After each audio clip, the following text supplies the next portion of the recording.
It is 7 o'clock. Thank you, everybody, for joining us tonight. Board members, I put a BM in front of your name so people can identify you as a board member. So we know who's talking, and then that way we can always keep easier for quorum. I believe quorum is met. Is that correct, Zoidel? That is correct, Chair. Okay, thank you. Thank you. Thank you, everybody, for accommodating the change of venue. We had agreed to go hybrid in June at our last meeting last month. And with the storm coming up and what we all suffered through the Kona low, it just seemed prudent with Fausto coming our way that we go completely online this time. We should be back to our normal, back at the school next month, along with a hybrid component. So the community can come in and access the meeting and they don't have to come down to the school. Just a quick overview of our rules. We have a 2-minute time limit to ask a question or make a comment. At about 10 seconds to the 2-minute, we'll ask you to wrap up, and then about 2 minutes and 15 seconds, we will ask you to mute yourself. We ask everyone to stay on mute throughout the meeting unless you're speaking because of the background noise. Some of us are old and it's hard for us to hear. So we appreciate your kokua in doing that. And again, just also decorum, just keep your comments civil, no personal comments, no rude language, and that goes for our chat as well. We do have chat enabled, so you are able to put things into the chat if you wish. Questions, etc. Zoidel, our NA, will be monitoring it. And let's see what else. People will be called on in order of their hand raised on the screen. So I can see when your hands are raised, and I will call you starting at the top and going down.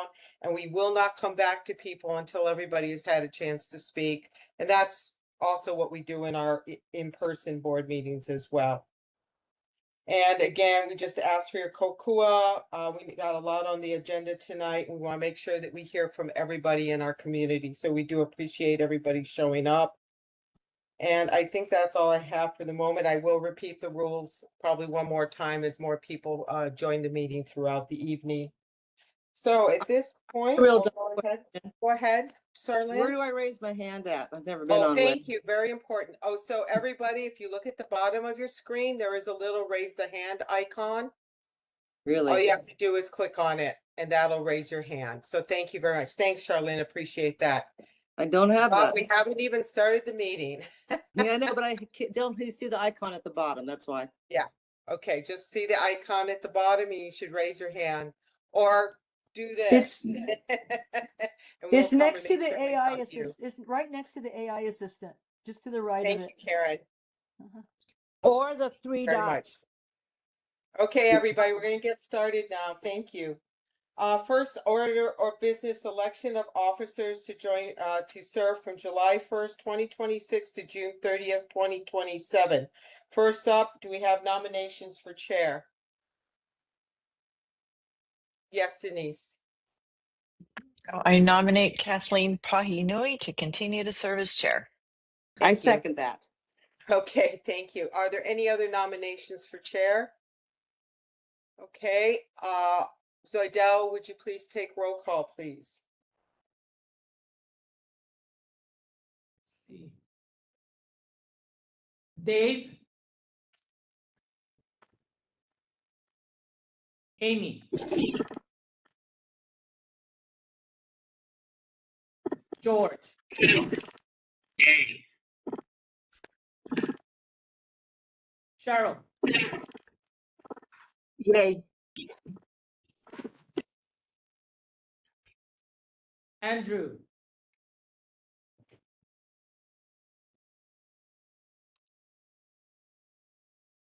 Raquel.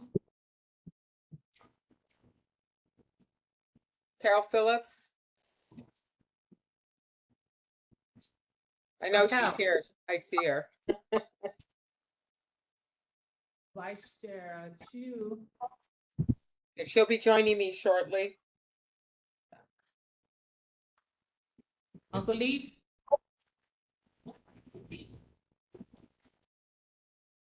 Just the thumbs up or thumbs down for me, Leaf. Thumbs up. Okay, thank you. Zach. Aloha.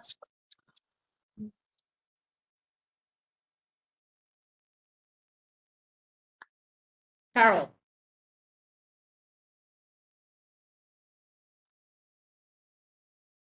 Just a reminder, we're voting on the chair. Carol Phillips? Okay, keep going. Denise, Aye. Charlene, Aye. Bob,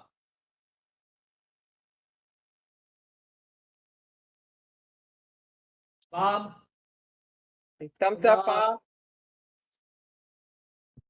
Bob? Present. We're voting on the chair. Bob, we're voting on the chair. Okay. Kathleen is nominated as chair. Do you support me as chair? Yes, I Okay, say aye, thank yes you. for the chair. Thank you, Bob. Thank you. Blake, Aye. you're on. Aye. Kathleen, Aye.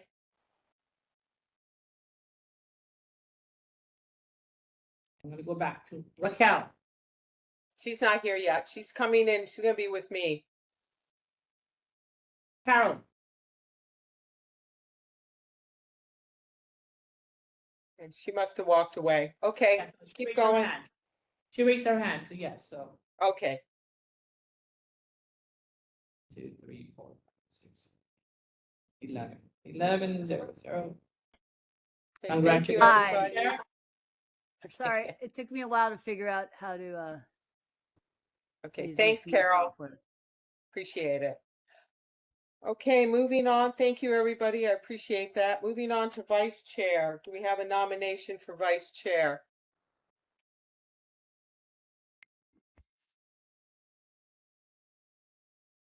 Yes, Denise. I will nominate Raquel Achu as vice chair. Okay. Zoidel, she's not present. She's on her way, but she's not here at the moment. Is that okay? You could actually defer it until she comes in. Okay, let's defer it. Secretary. Do you have a nomination for secretary?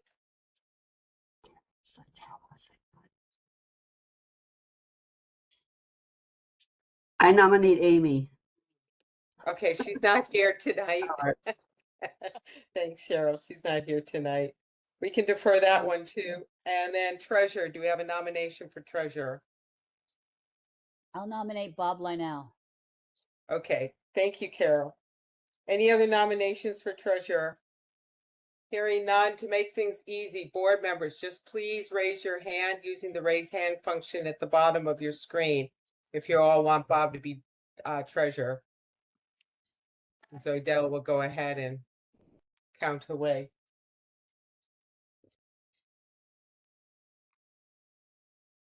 Bob has his hand up too, Zoidel.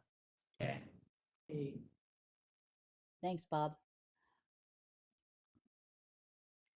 Thanks, George. Got one. So everybody, 11. Okay, I think it's unanimous, Zoidel. Is it unanimous, yes. everybody? Okay, great. Yes. Thank you all. You can lower your hands now. Okay, we'll come back to secretary and vice chair. Thank you. Do we have any declaration of conflicts by any board members? Okay, hearing none, we'll go to Honolulu Fire Department. Thank you for joining us, gentlemen. Good evening, Captain Nick Ihori at the Wailua Fire Station, 3rd Platoon. The statistics provided below represent confirmed number of incidents in the neighborhood board's geographical area for the previous month. For more details on the incidents and related mapping information, please visit the fire response search tool on our HFD website at fire.honolulu.gov under the news and info tab. Should you have any questions, please email hfdnhb@honolulu.gov. Incident statistics for June 2026. Fires, we had 0 structure fires, 1 wildland brush fire, 8 nuisance fires, 0 cooking fires, and 2 activated alarms with no fire. Emergencies, we had 43 medical incidents, 0 motor vehicle collisions with pedestrians, 4 motor vehicle collisions, 1 mountain rescue, 0 ocean rescues, and 0 hazardous materials incidents. Fire safety tips and announcements. Summer hiking. Popular summer activities often include hiking our beautiful island trails. Here are some helpful tips to ensure you enjoy your adventure safely. Plan ahead, choose a trail that is within your skill and stamina level. Visit hawaiitrails.org for more information. Check the weather. Remember to factor in the rain, wind, and swell forecast. Stay on the trail. Never leave the trail or endanger yourself for a photo. Bring a buddy. Ensure someone knows your plans. And watch the time. Ensure you can return home before it gets dark. And that's it for Honolulu Fire Department. Anyone have any questions? Yeah, questions for HFD Denise? Aloha, thank you for the report. My question is, as we're getting, it's wet right now, but we're getting into the drier season, end of summer and fall. If there are parcels where there's a lot of guinea grass that could be a fire hazard, how does the community communicate that to HFD, and how does HFD kind of prioritize communicating with landowners about taking care of their fire risk potential on I'm talking about like fallow land in particular. Thank you. Sorry, what was that last part of it? I'm in particular talking about fallow land, land that's basically just grass or halikoa, and the fire risk. So how does HFD handle that? And is there a way for the community to kind of alert you of particular parcels that might be particularly in need of some maintenance?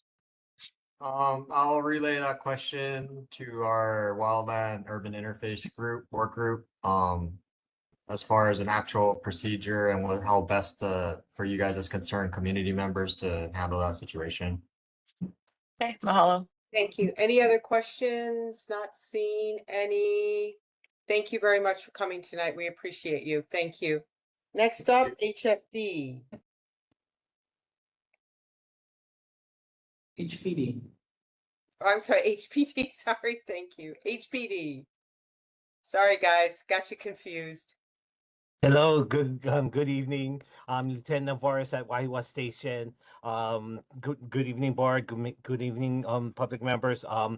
As far as our stats going, the stats is from June 27th to July 27th.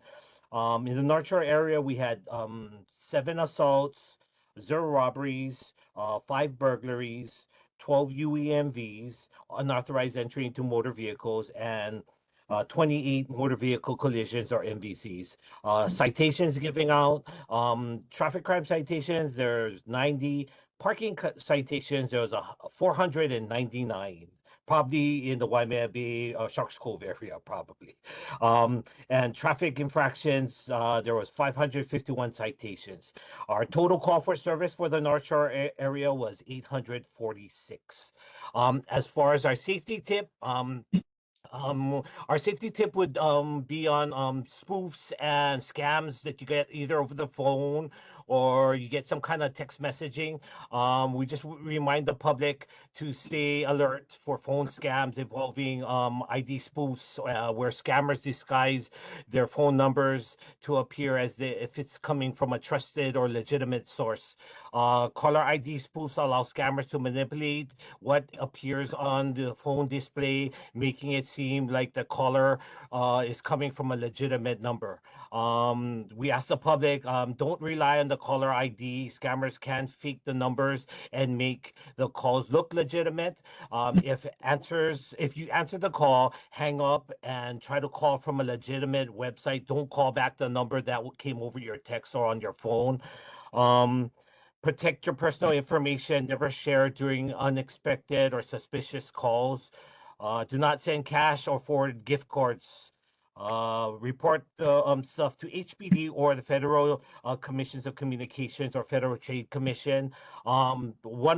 even I got one through DMV that I probably majority of you guys got from DMV, saying that I had an outstanding balance, and if I don't take care of it, a warrant would show up. I got a good laugh texting the guy back, but we tell you don't text him back, delete that phone number.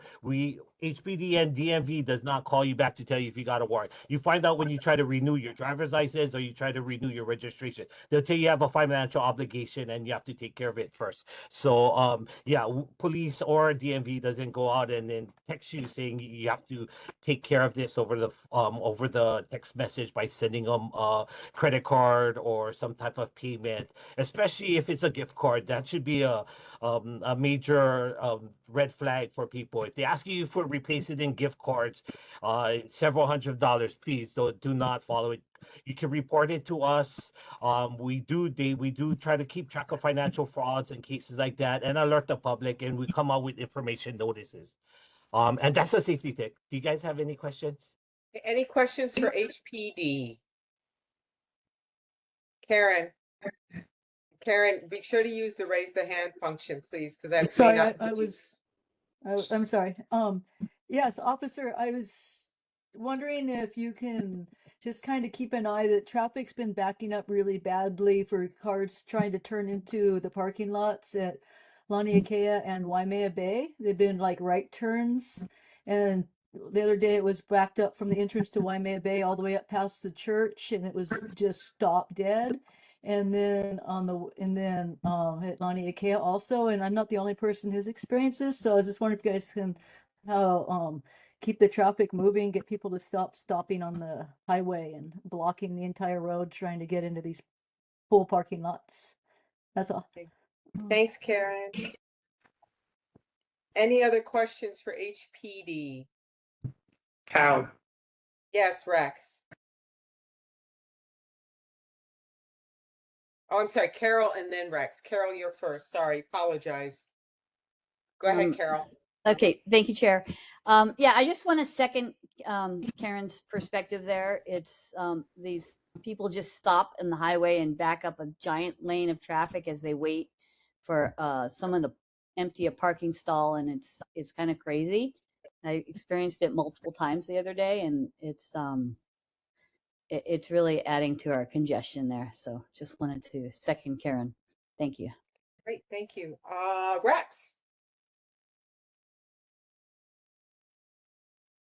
Rex, you're muted, Rex. Rex, you're muted. I can't unmute. There you go. Okay. There you go. I muted you. Thank you. Okay. I just want to thank one of our officers out here who everyone in the community loves because she just cares so much and she's so involved. Lisa, Action Chick. I call her Action Chick, but I know that's not exactly her last name. But we really appreciate her. Yeah, we really appreciate her a lot. So thank you for having such a great officer out here for us. Thanks, Rex. Appreciate Sure. that. Chip Hartman.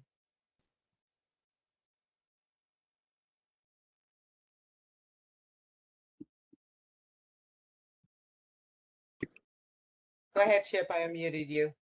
Oh, thank you. Yes, I would like to have a police officer more than once or twice patrol the Sunset Beach Texaco station in their after hours. There seems to always be something going on back there with cars, people. The store's supposed to be shut down and quiet, nobody around. So if they could send a patrol by there and check that out, I'd appreciate it. Thank you. Okay, thanks, Chip. Thank you. Any other questions for HPD? Okay, seeing none, we're going to move on to Ocean Safety. Vitor, thank you for joining us tonight. Are you on mute?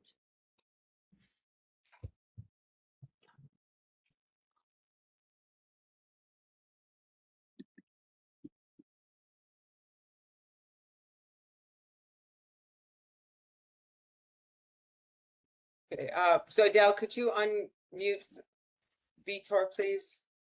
Got it. Just a second, Vitor.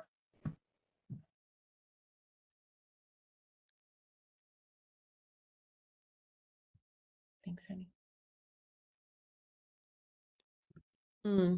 For some reason, we're having trouble unmuting you, Vitor. We're sorry.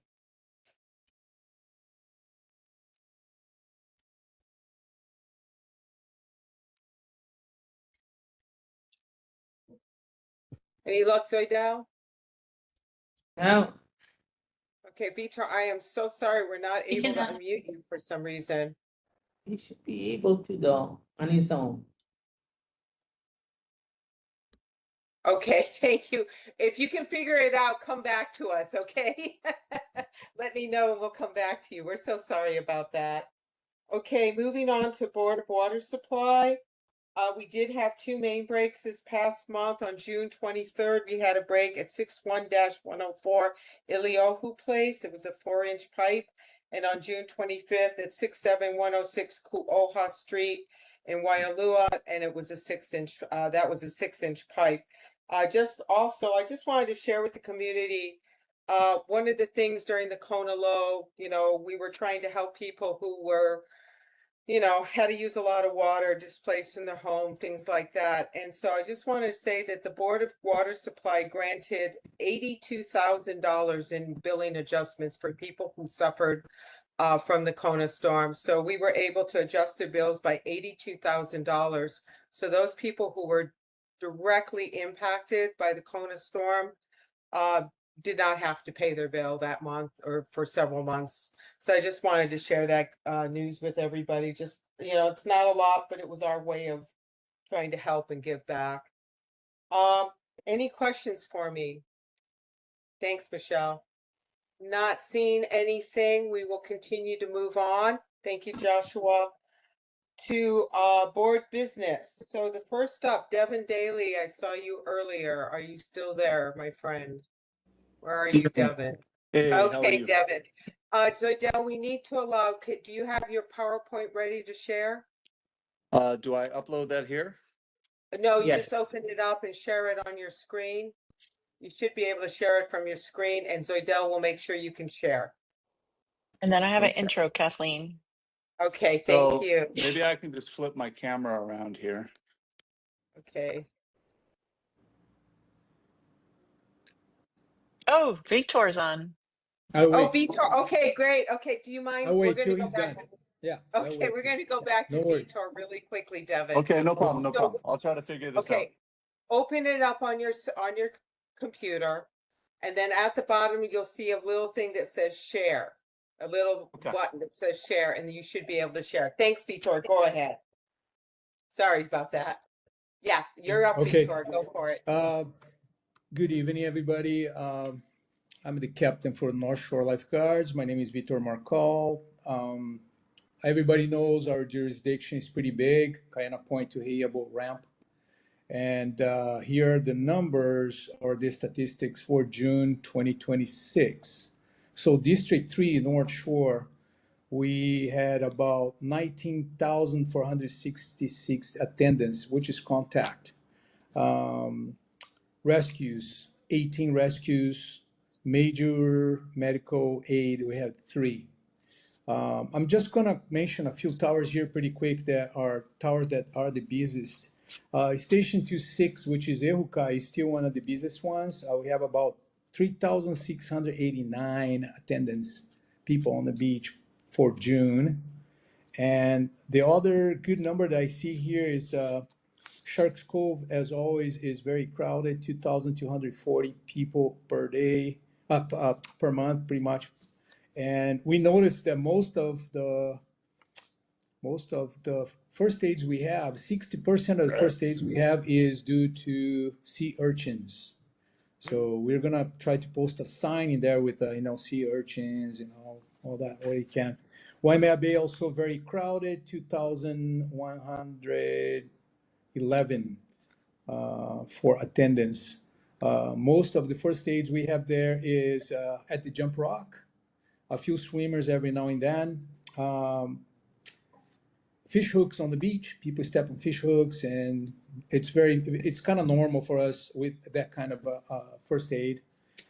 Chun's Chan's also very crowded, surf lessons. A lot of people stop on the side of the road because Chan's is a very nice place to hang out as well. We had 5 rescues there for June. And Laniakea, the Turtle Beach, also very popular. We had in minor medical aids about 16. Most of the people walk on that kind of reef just to check the turtles, and they're up falling or getting hurt. For June also, June 1st, we have one drowning, one near drowning at 3 tables.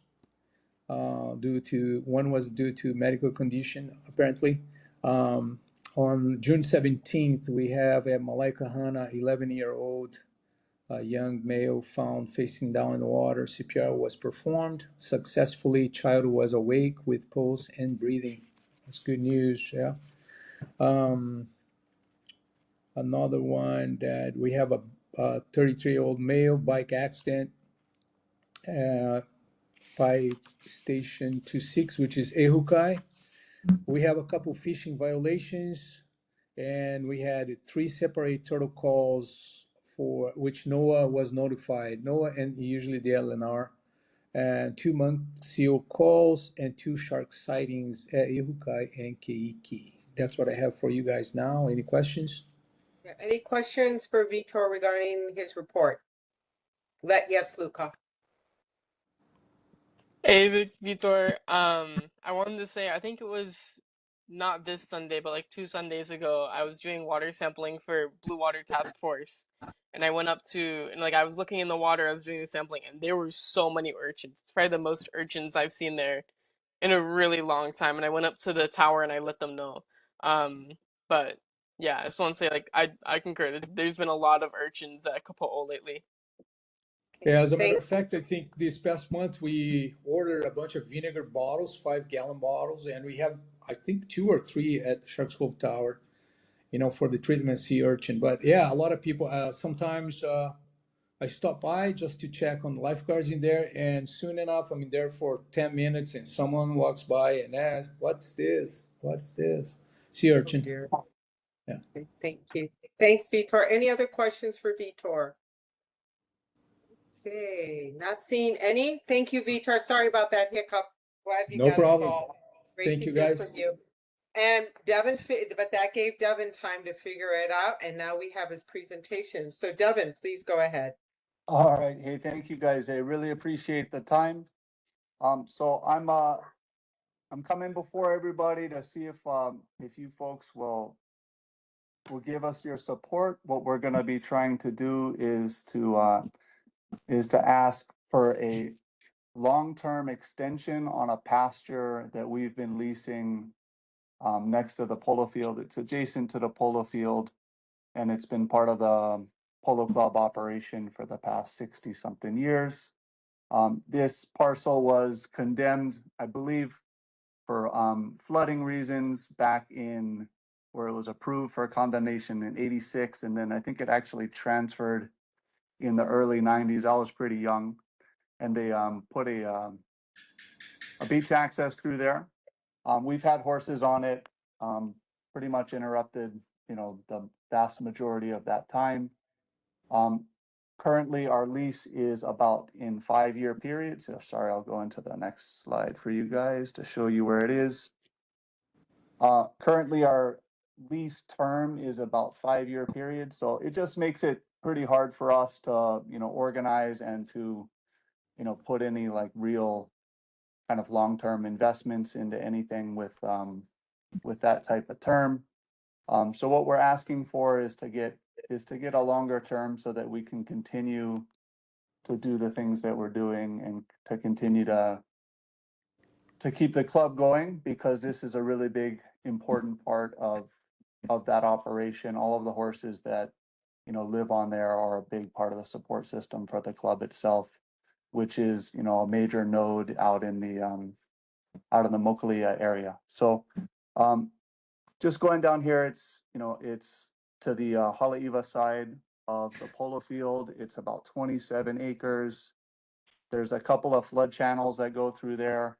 From from my understanding, and this was kind of before I really remember, so I go by what my dad says and some of the other old timers, that Army Corps of Engineers has done a lot of work inside, and you can see a bunch of kind of infrastructure that they've built inside to channel water and stuff like that.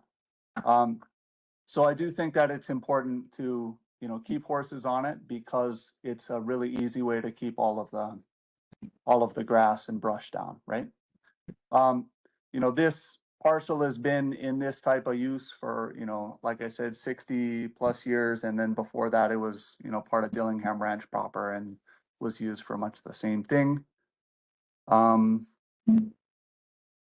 Just going to this last slide here. So yeah, our current agreement is up in 28. So we're going to be asking for like a longer than a 5-year extension. We're asking for 25. That would be super helpful in terms of, you know, what we're able to kind of put into the property, and especially in terms of, you know, organizing fencing and things like that. But the big thing that I think that, you know, the community would get out of this is what we would propose is to elevate the beach access. Because right now where it is, it's pretty low near the parking area. So it gets inundated with water pretty easily. It doesn't take that much. So I'd say, you know, maybe 10% of the winter time, it's not really passable, or you gotta wade through some pretty funky water to get out to the beach. So it wouldn't be a crazy fix, but it wouldn't be that cheap either. You know, you'd have to bring in some earth and build it up a little bit. Yeah, the other thing that we do when we're in there and that we would be able to invest more in is, you know, the access roads. We've got a couple of those. Like I said, they've built some infrastructure inside of the pasture for kind of channeling water retention basin. They got a couple berms, and all of that stuff would be it's accessible via these roads that we maintain. And you know, like I said, with a longer term, we could make those roads a lot better. You know, long story short, you know, I think that the current use is really nice for the community. It keeps it as open space. We're not trying to add anything or do anything that isn't happening there right now. Ideally, you know, what we're trying to do is just keep it in its current use and hopefully be able to keep this place running another 60 years. You know, we have a new owner at Dillingham Ranch who's been pretty helpful to us. So I think that, you know, our situation there is pretty good, and this is really the other big piece. So I'd really appreciate your folks' support. Thank you, Devin. Appreciate that. And Blake, you have your hand up. Please go ahead, sir. Well, thanks for your presentation and everything you guys are able to provide to the different types of user groups. So I guess I would be curious if that's Parks Department. I'd be curious, and I'm sorry I couldn't see it in the slide, the how much would be being paid. And yeah, I don't know, it's just sort of hard for me to wrap my mind around such a significant coastal property being in private hands. So yeah. Thanks, Blake. Go ahead, Devin. Yeah, so I mean, I wouldn't say it's in private hands right now. It's got an access going across it. And then I don't think that there's really a realistic use beyond what we're doing with it right now, because it gets flooded so often. So what is the lease? What ahead. is the lease rent? I think that was one of Blake's questions. What is the lease rent? Sure, Is that the lease share? rent is it's in the I want to say like $4,000 to $5,000 range per month, which is which was set by the market. For us, that's not super easy to make happen, but you know, it's easy money for the city, and we maintain it, right? And we keep all of the chronics out of there. And I think that, you know, what we add by its current use is is really great for the community. I mean, from my perspective, I may be wrong, you know. Sorry, Okay. it totally cut out there, Chair. I didn't hear how much per year and if it's city and county of 4 to Honolulu 5,000 Parks. per year, and it's owned by DPR. No, per month. Oh, I'm sorry. I It's wish. 4 to 5,000 per month. I'm sorry, Devin. I'm so sorry. So Blake, did No, you that hear would be, that? that would be great. 4 to 5 per month, and it's owned by DPR, correct, Devin? Yeah. It's Okay, great. yeah, it's Got parks, it. yes. Yeah, sorry. And last Thanks. one, I'm just trying to wrap my mind around the difference from your perspective of a 5-year versus a 25-year. I don't understand if it's just pasture, what you would be able to do differently under a 25-year model versus a 5-year model. Well, for Okay, thank you, example, like Blake. if we lost it like tomorrow and all of a sudden I've got, 20 horses with nowhere to go, right? Then I've got 20 horses with nowhere to go and it's not easy to find a place for them, you know? And especially on an island that's like absolutely getting like just completely overdeveloped and we're getting squeezed out of every last corner. It's one of the last places, you know? Samantha. Hi, especially this is a question especially after the Kona lows and knowing that flooding like this is going to happen again. What could you go into more what you have planned for stormwater resiliency, especially in hindsight that we're going to receive more and more flooding in the near future? Thank you. Yeah, I mean, so right now it's the whole thing is a big kind of flood basin. So if you look at a map, the this parcel is actually named Makaleha because of the stream that comes into it, and that's from the Makaleha Valley on, Mount Kaala, right? It's this monster valley.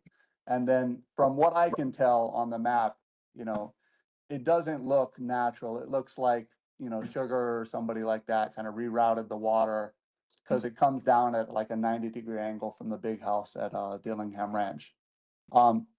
So there's just a lot of water that gets funneled through there. And, there's a lot of, I believe it was Army Corps, but, I can't get them to confirm that because they're not super easy to figure out. But there's a couple different channels in there. And then one of the main things that I think that the horses are super efficient at doing is keeping all the grass down so that the water can move through more freely, right? Okay, Carol Phillips. So full disclosure, I was a polo groom back in the early 80s out there, and Oh, right. I have a I remember before you were born, Devin, but I have a lot of affinity for the whole polo program on the North Shore, and I think it's a great and wonderful asset for our community. And I think anything that we can do to support continuing polo on the North Shore is wonderful. If they're going to continue to have horses, live on the land there, which is like kind of perfect agricultural activity.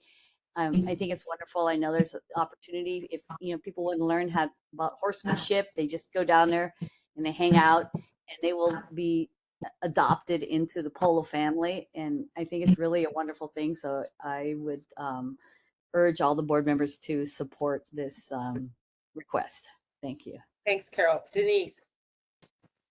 So that's a good segue. As Parks Committee Chair, I just want to report the Parks Committee. It was myself, Raquel Chu, and Charlene Fu and Cheryl Matsumoto. We all walked the area with Devin back, let's see when that was, a while ago, May, and had a really good tour. Was very impressed by the way that the pasturing is being carried out and so I just want to make the motion in support for the board to send a letter of support for the long-term lease, as Devin has worded here, that keeps the land open, agricultural, and publicly accessible. So that's the motion. Okay, do we have a second? I second. Okay, Charlene seconds. Board, any further discussion? Okay, I don't see anything, so Chair, Zaidel, could you please? Chair, I had my hand up. Sorry. Okay, sorry, Blake, go ahead.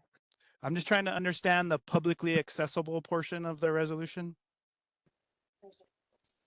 Okay, go ahead, Denise. Yeah, Thank that's you. when Devin talked about the public beach access path, which we walked on to get to the beach, and that's the reference there. And I think improving that would be a great public benefit. But and then of course the shoreline's open.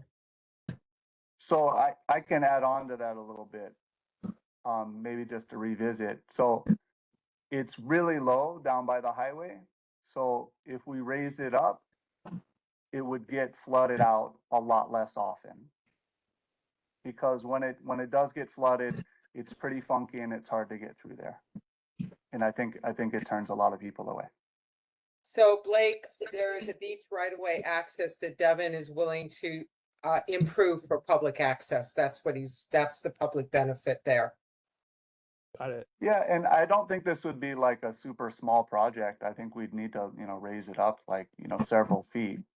And then, obviously have to do whatever kind of drainage and water passage that goes, on each side of it. But the concept would be to get it up to a higher level so that it's passable, because right now, I think I mentioned this earlier, let's say like 10% of the time in the winter, it's a puddle that's, like 100 feet long or something like that, right? Of just standing water. So.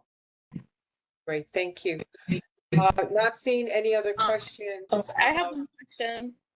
Okay, who's that? Saz, you need to raise your hand, sweetie. Oh, Thank you sorry. for it. Hi, I was just curious, whose kuleana is it moving forward to maintain Makalaha River mouth with like all the sand buildup over time? Is it the city or is it the leasers? Just because over the years it's been backed up, it hasn't been maintained, and that's another reason Makalaha stream couldn't flow out to the ocean. Thanks, Saz. Go ahead, Devin. I don't know that you can answer that, but. My understanding is that it was the state out at the beach, right? And then inside of that, it's city, and that's something that we control inside of that, right? So but the other thing I wanna just bring up is that they did do some type of design work to route the water towards the polo field.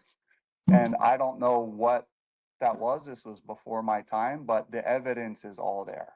There's berms and retention basins and all this stuff in there. So, I do think that it would be worth, looking into exactly like what the design is, and probably update what the design is based on what, the new guesstimates or estimates of, the amount of water that's going to be coming through there. Okay, thanks, Devin. Appreciate that. No problem. Okay, moving on. Cora, go ahead. Hey, good evening, everybody. This is actually Cora's grandson. I hope you don't mind. Hi, Cora's grandson. My name's James. I actually know Devin. I just wanted to voice my support. I actually lived on the property adjacent to the beach access that he's been referring to. I lived there for a little while. And, after the Kona lows, the few lots that were sold off on the Haleiwa side of that beach access, you could see that a lot of it got eroded because of some of the work they did, clearing trees and stuff like that. Whereas all that, I'm sorry I don't know if it's state land or county land on the opposite side, is essentially the same as it was before. So I just wanted to voice that it's very obvious if you've been around there that area hasn't changed much, whereas the land to the other side that has been developed to a certain degree has suffered. That's all. Thank you, James. Thank you for that comment. Appreciate it. Okay, anything else? Anybody? Seeing none, I'm going to ask Zoidel to take roll call. Thank you, Zoidel. Okay, this is in support of the lease. Dave. Aye. Amy. Not here. George. Aye. Cheryl, Aye. Oh. Andrew. Not here. Raquel, Aye. Leaf. Leaf.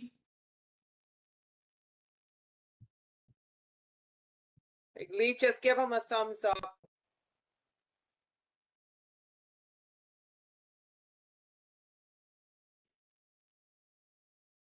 Saz.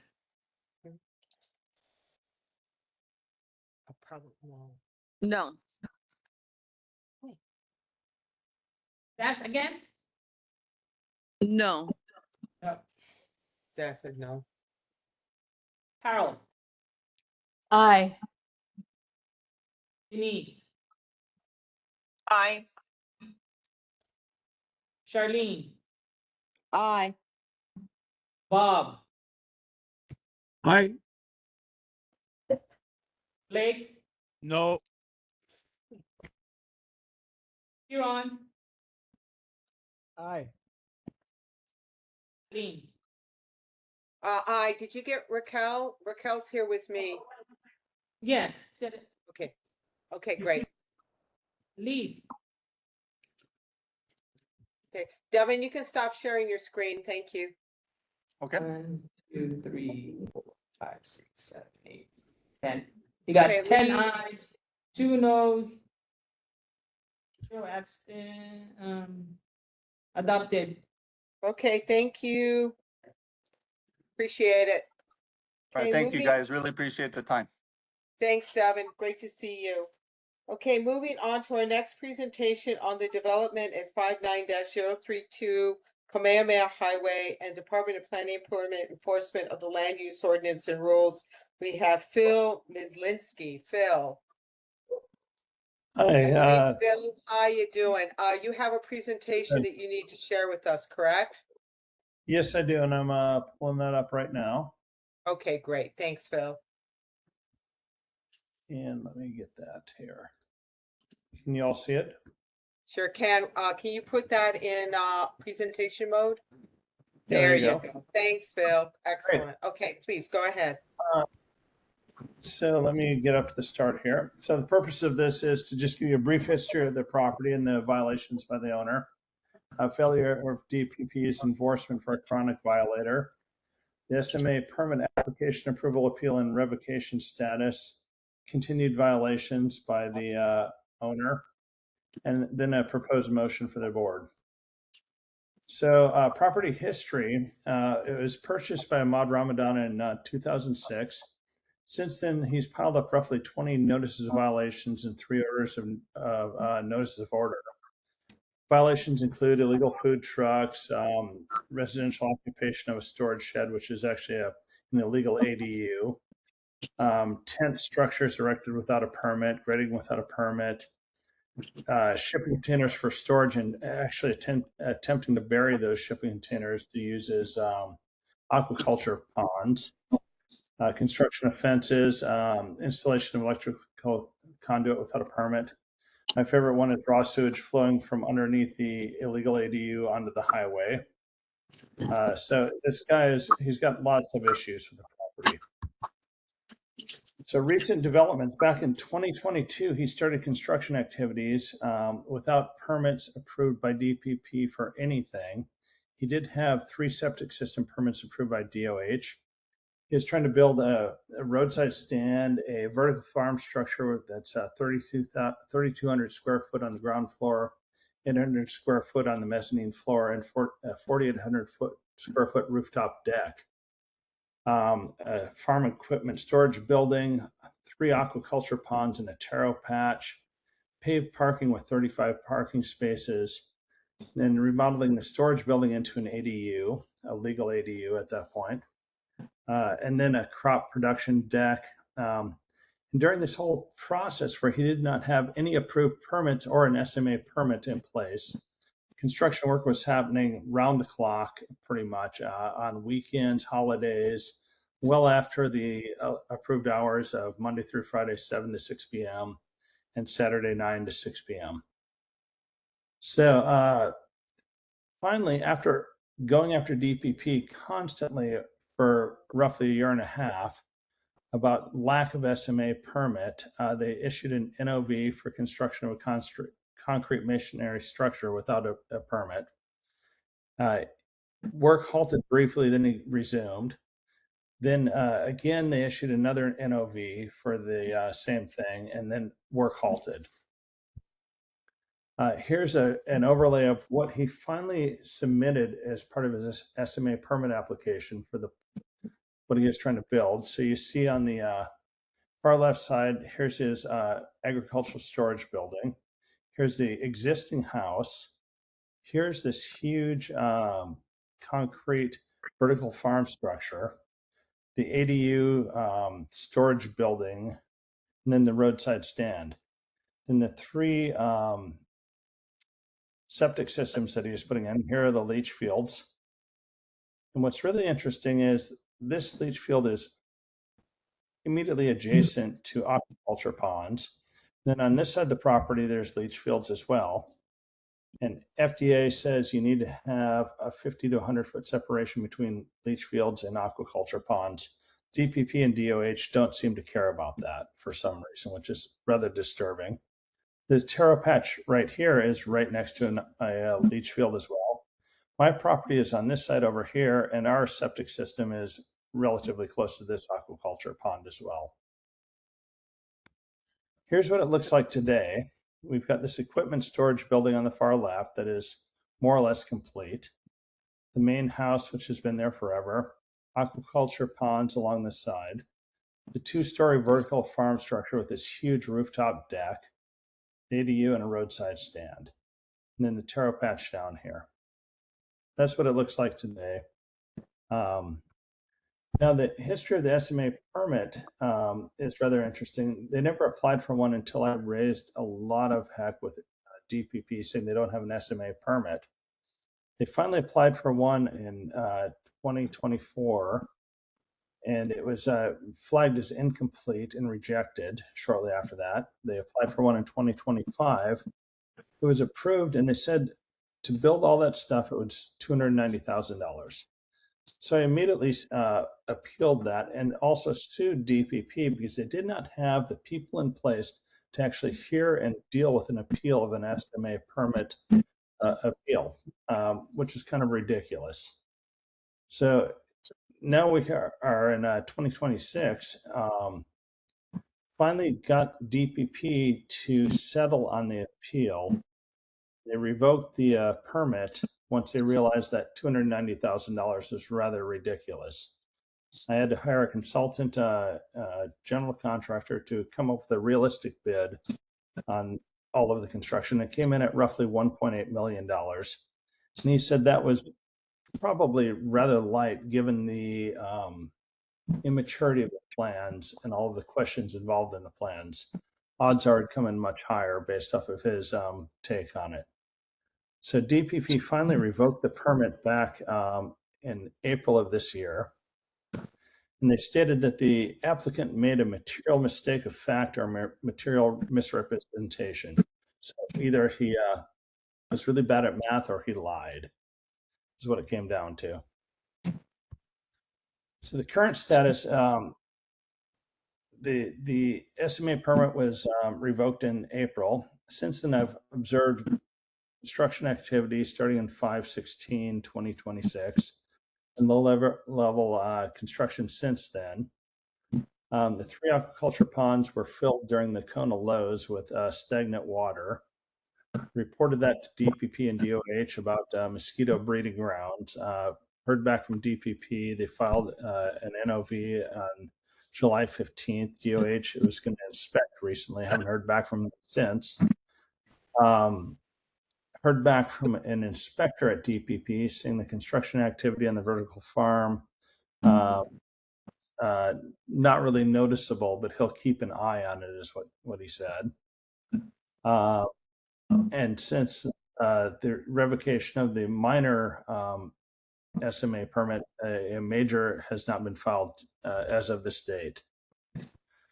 So the motion I'd like the neighborhood board to take up is to write a letter to the mayor and the managing director to review the violation history of the property and property owner and investigate the DPP's failure to enforce the laws regarding the property uses and construction without permits, and then ask DPP to issue a cease and desist order and a demolition order for the structures constructed without a permit. So that's what I have on this topic. Okay, thank you. Thank you, Phil. Samantha. All right, so I have two questions. First of all, can you clarify exactly where this property is in relation to the North Shore and the community? And the second is, how much money have you spent to try and get DPP to correct these issues and actually do their job? So I will answer the first one. It's right next to Ted's Bakery, Sunset Point area. It's on the Haleiwa side of Ted's Bakery, immediately adjacent. The amount of money I've spent is sickening, is all I'm going to say. Thank you, Phil. Bob. You know, you gave a really good history, and I'm going to ask you if you could give a little bit more history as it relates to this type of presentation, that information that's gone before the Sunset Beach Community Association. There's been some correspondence out of there too. Yeah, the amount of history is pretty extensive. I've filed 92F requests for information to DPP to get the property history. And I just tried to boil it down quickly for this presentation as I go in like 10 minutes. But we've got a violator of the laws who just doesn't seem to think they apply to him, doing whatever he wants to do with this property. Without permits, without approval, he just goes for it, is what it comes down to. Any other questions for Phil? Okay, not seeing any. We have a motion. Does someone wish to take up the motion that Phil has put before us? It's on your screen.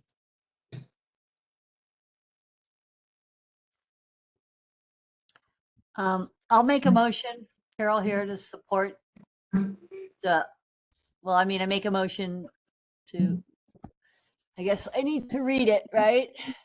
No, you don't have to. We can all read it, but you're going to, are you making a motion to support the motion Phil has asked us to do? Yes. Okay, thank you. Do we have a second? I'll second it. Thanks, Blake. Denise, go ahead. Yeah, we're in discussion. I just want to thank Phil for his persistence and just to fill in a little bit, this has come to, somebody's not muted there. This matter has come to the Sunset Beach Community Association, I don't know, at least a dozen times. Phil's been incredibly diligent about reporting, and the SBCA has taken action to try to get some attention to it. The other thing I would say is anybody can drive by. As Phil said, it's the property Waimea side of Ted's Bakery, and it's just a monstrosity. So the importance of this motion is that it's asking the mayor and MD to look at a really, really egregious case where DPP has been unable, unwilling, or whatever, has not done their job. This is an extraordinary case that really is a huge embarrassment. So I'm in support. Okay, thank you. Do we have any other questions or comments? Yes, George. Yeah, I personally see this happening in Waialua with the illegal landfills and citations given and stop orders, and it never seems to go anywhere. I just do not understand how DPP, they seem to either be toothless or not willing to come down harder on these people. Even with massive fines piled up, they don't, I mean, they should be able to take the land or the fines, which sometimes exceed the value of the land. Okay, thanks, George. Appreciate that. Any other I'm in comments? favor of- Yeah, thank you, George. Thank you. Any other comments or questions? Okay, so Adele, we have a motion on the floor. Would you take roll call, please? And Phil, you can stop sharing your screen. Thank you. Dave, Aye. Amy is not here. George, Aye. Cheryl, Aye. Andrew, Raquel, Aye. Leaf,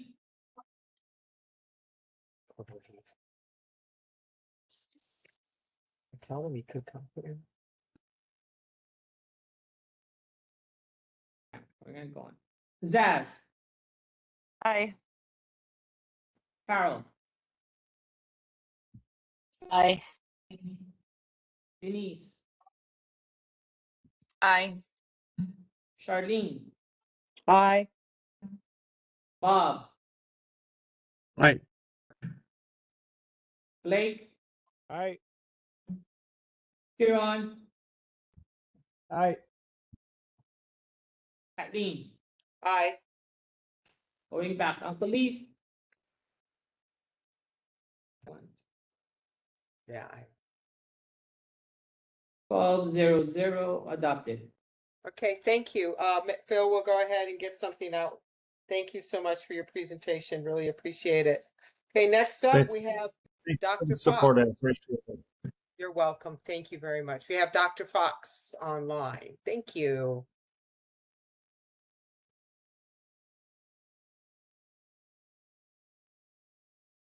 Aloha Board Chair.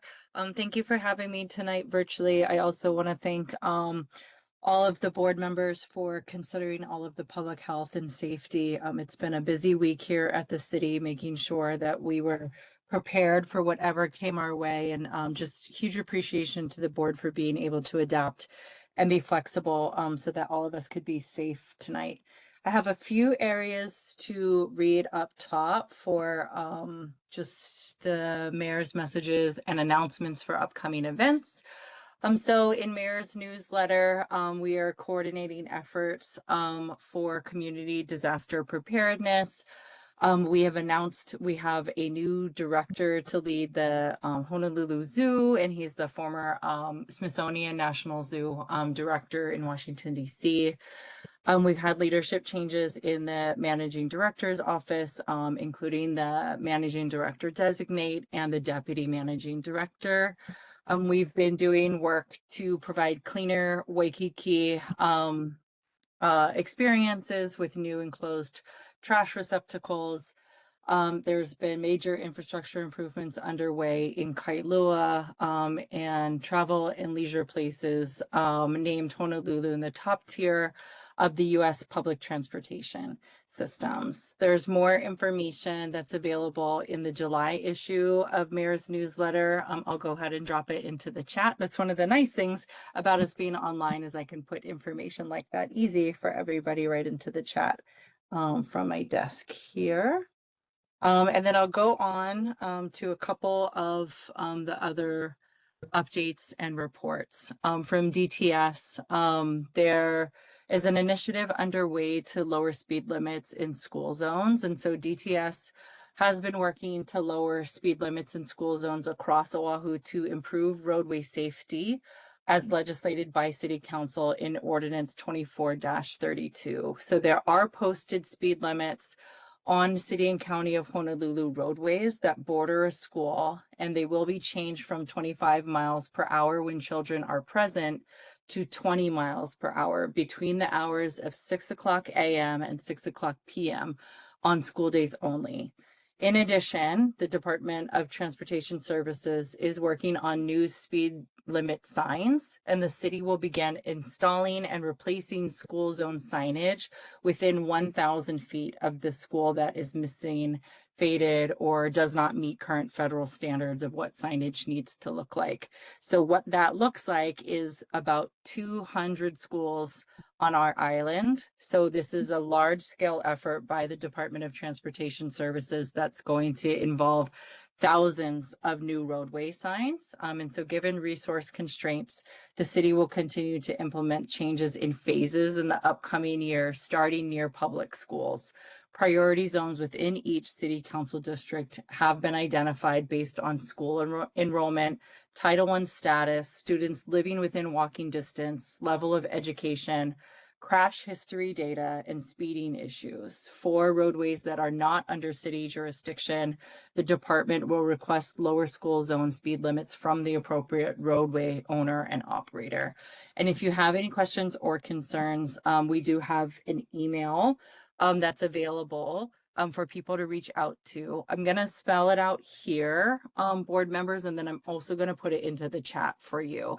The email that you can contact at the Department of Transportation Services is cchsrts@honolulu.gov. And I'm going to go ahead and put that into the chat right here.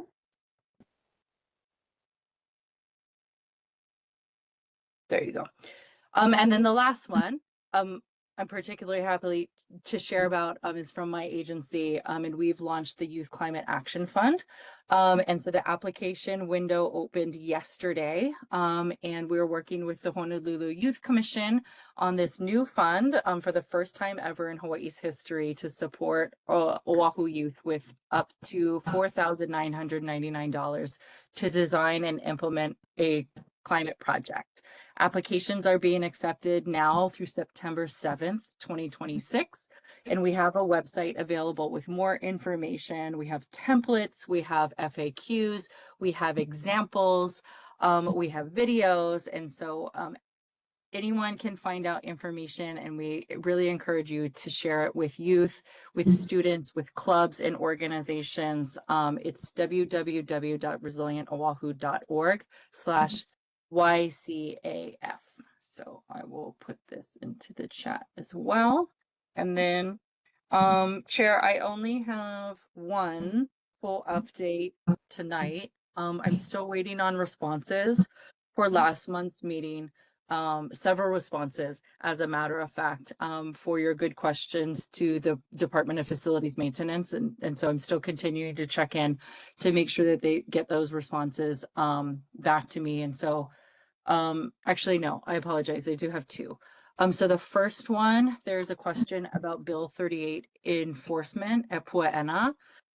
So resident Melissa Allen flagged that there continues to be violations of Bill 38, which bars commercial tour buses at Puena Point, citing beach tour escorts, swap meet advertising, and influencer promoted snorkeling tours. She urged that enforcement be prioritized alongside the park closure measures. And we got two responses. So the first response from HPD is that they continue to monitor the area multiple times during their shifts. They didn't observe any unauthorized vending at the time. However, they did see buses dropping off passengers outside of the park near the MacNut farm across the street from the Puena Point parking lot entry. But they will continue to monitor the area during their shifts. And then the second response was from the Department of Parks and Rec, and they do have a park ranger program whose responsibility is to help staff patrol park locations throughout Oahu, including Puena Point. And the park ranger can provide public education and information on park rules and regulations. However, they do not have the enforcement ability to be able to issue citations.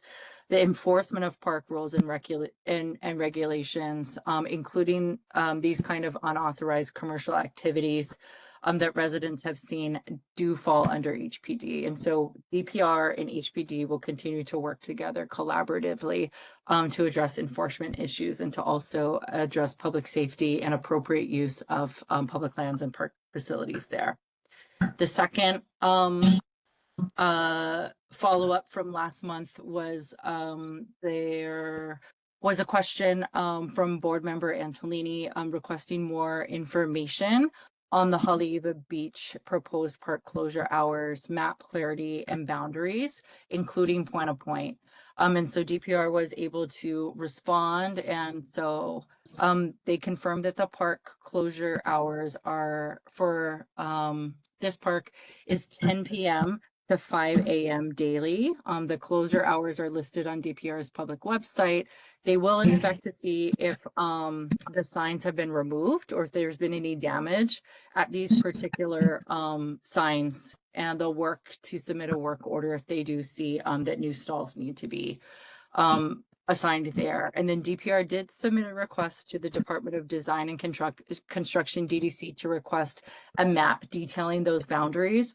So board chair, may I just, can I email you that map?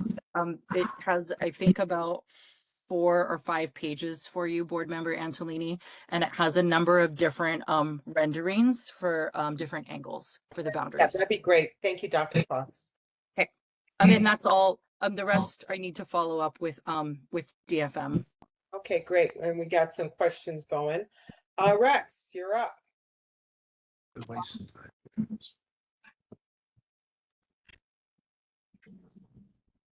You have to unmute, Rex. Okay, thank you. Can you hear me? Yeah. Thank you. I just want to, with this new signage by the schools, thank you so much.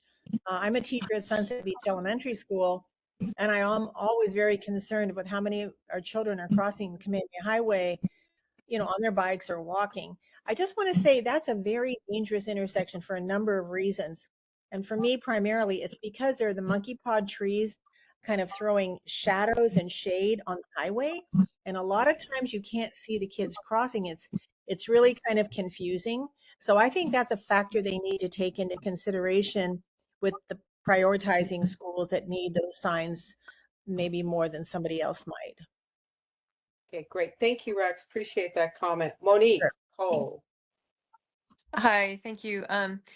I've been trying to get the Department of Transportation to take away the signs for the school crossing at the now defunct Sunset Beach Christian School for over 6 years. You know, there's the flashing lights and the school crossing signs, and that school has not been open for at least 6 years. So I'm just wondering if we can get that taken down, because I think it takes away from the actual schools. Okay, thanks, Monique. Bob. Just to report to you that the overhead lighting at the ball court, volleyball and basketball next to Sunset Beach Fire Station, the lights still don't go on at night. It's been a long time. I'll be quiet. Thanks, Bob. Carol. Hi, Dr. Fox. Thanks for your report. I just wanted to find out if there is any more work being done on debris removal from the flooding. There's still a lot of ag land, I know, that has debris on it. And then also wanted to thank the city, and I'm not sure if the city and the state, for their efforts to remove the soil at Weed Circle. It does look like some of those trees are dying, but they are making good progress. But again, just wondering if there's any more work being done in the Wailua area, in the rivers as well, and just getting the debris removed off of some of those people's properties that's still out there. Thanks, Carol. Luca. Aloha, Dr. Fox. So nice to see you. Thank you so much. I just wanted to say, you know, regarding the slower speeds, I think that is great. I think, you know, as being a former student of Sunset Beach L, which is a good amount of time ago now, it's definitely needed, as Rex was saying. And, you know, I did a walk audit in Hauula a couple months ago too, and it's going to be needed over there as well. But I also wanted to ask, I'm kind of curious, can the community members join in on the DPR visits to Po'ana Point? Aloha, Luca. I will be sure to ask. I do know that you know, they are coordinating with HPD too. So let me see if at least I can get information on when the park rangers might be there. Thank you so much, Dr. Fox. Thanks, Luca. Samantha. So just to go after or off of my mom's comments, also the speed bump at the old Christian school, I feel like it's unnecessary now that there's no longer a school there. And then also I've noticed several times that the lights at Sunset Beach Elementary School will go off even on the weekends, even though there's no school in session, and also during the school or the summer session as well. So just correcting that might also ease the flow of traffic and any confusion about whether or not there's kids crossing there or not. And then also I am definitely concerned about any additional debris removal from the Kona low storms and any progress about that. Which it does seem like there has been some, but I feel like communication between what is being done and the community has been lacking at times. Thank you. Thanks, Samantha. Denise. Aloha, Dr. Fox. Thanks for your report. I want to second the comment that was just made about the need for pretty quick communication on the plan. But my other comment, which I raised last meeting, I just want to raise it again, and please convey this back, that the after action review process needs to, in my view, include community knowledge.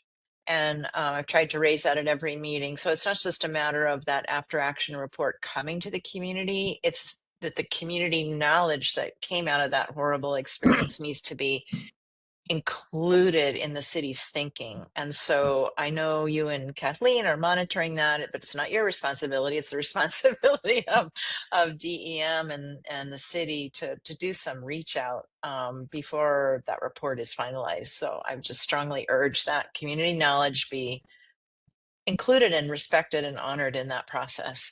Thank you. Thanks, Denise. Shane.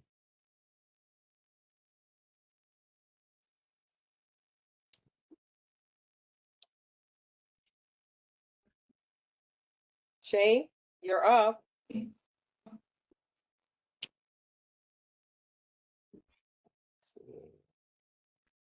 I don't see her here, Shane, but I do see board member McNamara's hand is up, I think. I don't see his hand. She's having my. Oh, his hand he's doing. Okay, he can't do it. Go ahead, Liam. Just wanted to ask about yeah, I do agree with Cole about the 6 or 7 or 8 years of flashing lights and things over at the elementary, the Christian school. I'm wondering about when we will have maybe a crosswalk by the skate park. I think it's very dangerous. It's a very common occurrence. I see kids coming across that street and it's super dangerous. A speed bump over there would also be nice. And then, you know, as we all know, Keiki's the most important beach to have a lifeguard stand. I'm wondering where we are at with that, if the lifeguards are working with the city and trying to achieve having a lifeguard stand at the most dangerous beach in the world. I've spoke to some lifeguards and there's some locations that they feel could be advantageous. Yeah, so and then also Chun's Reef and Lonnie's. I mean, we could really use some bathroom facilities. I heard from one of my lifeguard friends that the bathrooms and showers at Lonnie's were supposed to be put in, but because they're now building the bypass, they did not use those. They're not doing that anymore. So I'm just wondering why the lifeguards in the community doesn't have bathrooms and showers at 2 of the most utilized beaches by our community. And I'm wondering, like down at Velzyland, why Andy Anderson built, I believe it was him, built that big high echelon community and was going to give us a parking lot over there for the surfers and for the community. And 25 years later, the gate is locked. And also just wondering why the surf center, we had You to have pay 10 $1 million. seconds. Wrap up, Paying $1 please. million for the surf center was a little bit of a mishap. So anyway, a couple questions there, a couple concerns. Thank you. Thank you very much for all of those. We appreciate it. Shane, thank you, Shane. We got your comment. We have seen significant improvements to Farrington Highway and Otaki Camp, our neighbors on Wailea Beach Road and Haleiwa Road remain vulnerable to flooding impacts this hurricane season and winter. I'm here to bring this attention to you and seek advice on how to ensure. So Shane, just so you know, we are in the process of doing some community planning on disaster prep. We're meeting Mondays at 6:30 p.m. at the Waialua Community Association. So that's 6:30 p.m. at the WCA. We'd love to have you join us and share your mana'o with us. You don't have to come to every meeting, but we're doing it every Monday because we feel if we're consistent, we'll get this done pretty quick. So thank you. You're absolutely correct. I live off of Waialua Beach Road as well and completely support what you're saying. So thank you very much for your comments. We appreciate that. Okay, moving on. Do we have anybody else for Dr. Fox? I'm sorry, I have to pull up my participants list again. Okay, I'm not seeing anybody else. Okay, Dr. Fox, we appreciate it, and please hang in there with us. We also, real quick, because we have Chief Loggers on. So Chief, did you want to address a couple of Leanne's comments on Keiki? Yeah, can you guys hear me? Yes, thank you, Chief. We appreciate you being here tonight. Yeah. Thank you. Hi, Chair, Vice Chair, and board members and community. Thanks, Liam, for those questions. Yeah, just to address a couple of them, he's not wrong. Keiki is one of the most dangerous beaches on the island, and it's certainly an area that needs to have a lifeguard tower. It's on our list to get done. We still need to address our current staffing. Every lifeguard tower on the North Shore needs more lifeguards in each and every single tower. We're not quite there yet. There's also other challenges with putting a tower at Keiki with the way the sand moves. But, that among other areas is on our radar. And I can't really speak to the bathrooms. I believe Lani Akea is state property and that project over there. And then Chun's with DPR. I can't answer to those questions. Hey, thank you, Chief. But Dr. Fox will take those back and we'll work to get responses to those. So thank you very much. Appreciate your comments. Okay, Carol. Go ahead, Carol.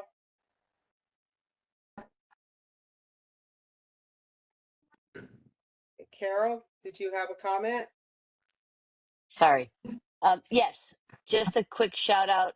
If we need more lifeguards, we probably need to pay them more money because the cost of living is so high in Hawaii. So just a plug to give our lifeguards a raise. Okay, thank you, Carol. Appreciate that. Okay, moving on to Council Member Matt Wire. And I have to tell you, Matt is coming into us, I think, from Tampa Bay, Florida tonight.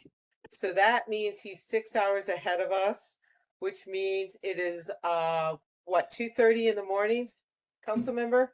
No, it's 2:30. I have to go to the airport in an hour. So this anyway, is dedication to our community. So thank you, sir, for that. We appreciate it. So go ahead, Council Member, please. Yeah, no, appreciate that. Mahalo, Chair, Vice Chair, board members, community members. I want to first thank Phil for all his work. I can only imagine. I know it's very frustrating.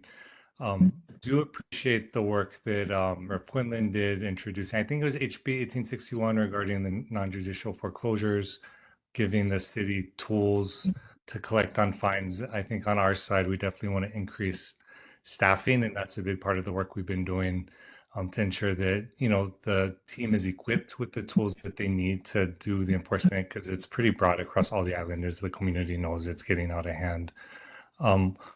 Kelly might have mentioned it, but I wanted to also give a shout out to Luca Cuniberti, who was appointed to our rate commission. So that's the commission that sets our transportation fares.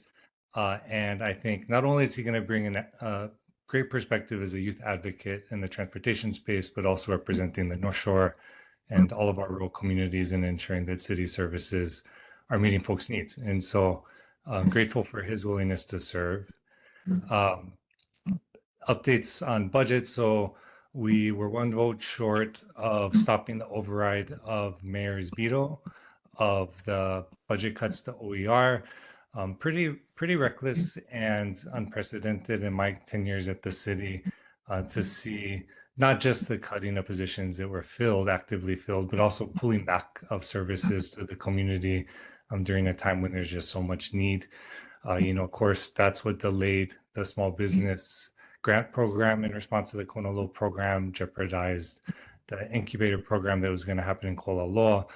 They were actively pursuing federal funds to assist with additional stream cleanup and even ditch system maintenance. And so, of course, that's hopefully stuff we'll have more answers to as admins kind of had to break out the different work and identify paths forward.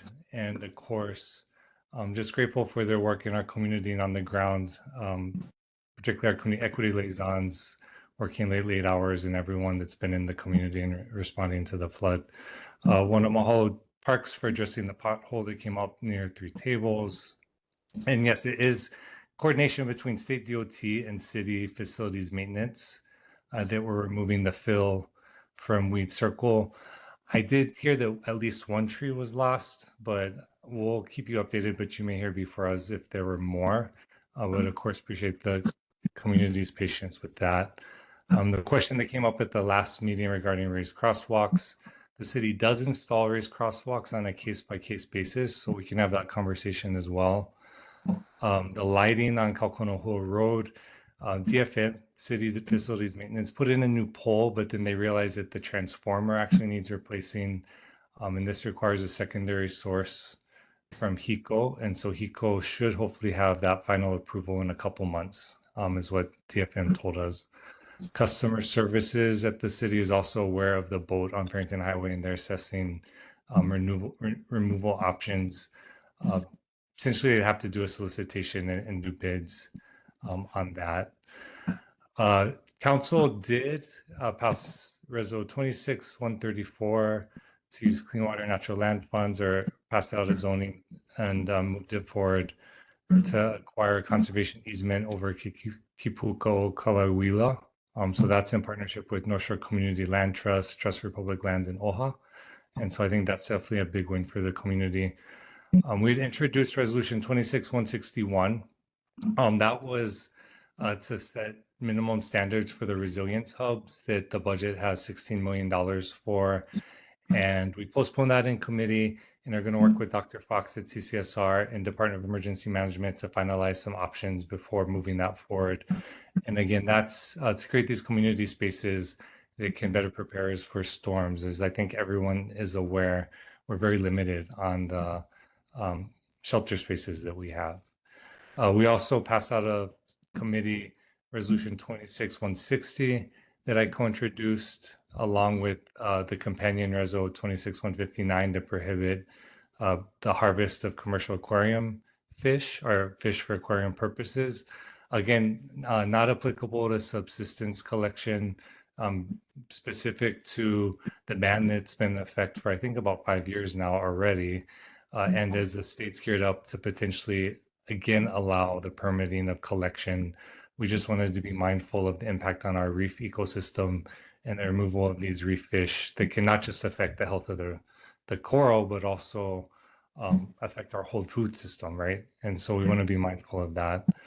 Effective August 1st, Kawailoa Transfer Station will accept green waste on both Sundays and Thursdays, 7 a.m. to 6 p.m. I know the community had brought that up. Of course, can still take it to Hawaiian Earth Products as well. And Environmental Services is also assessing whether it would be safe to accept inert materials, including concrete, drywall, and glass. And we'll keep you updated on that.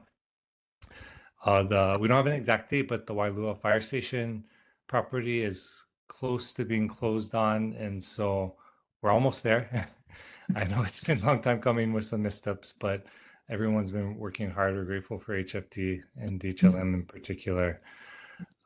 And of course, we worked with DPR, HPD, Humane Society, Kealoha, West Oahu to do the cleanup at Poino Point. And of course, that I know is ongoing across the community as we're also looking for ways to provide more homeless options or services for our homeless community.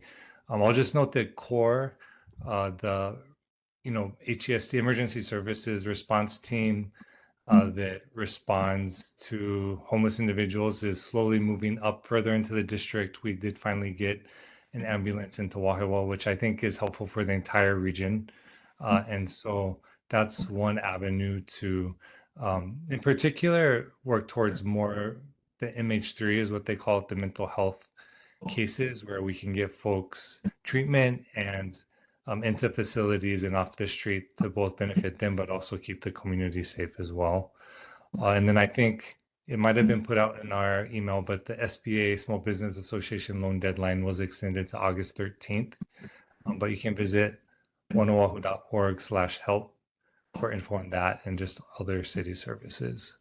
I think I went quick enough, but happy to take any questions. Any questions for our council member? Corey says mahalo for all your hard work. Thank you, council member.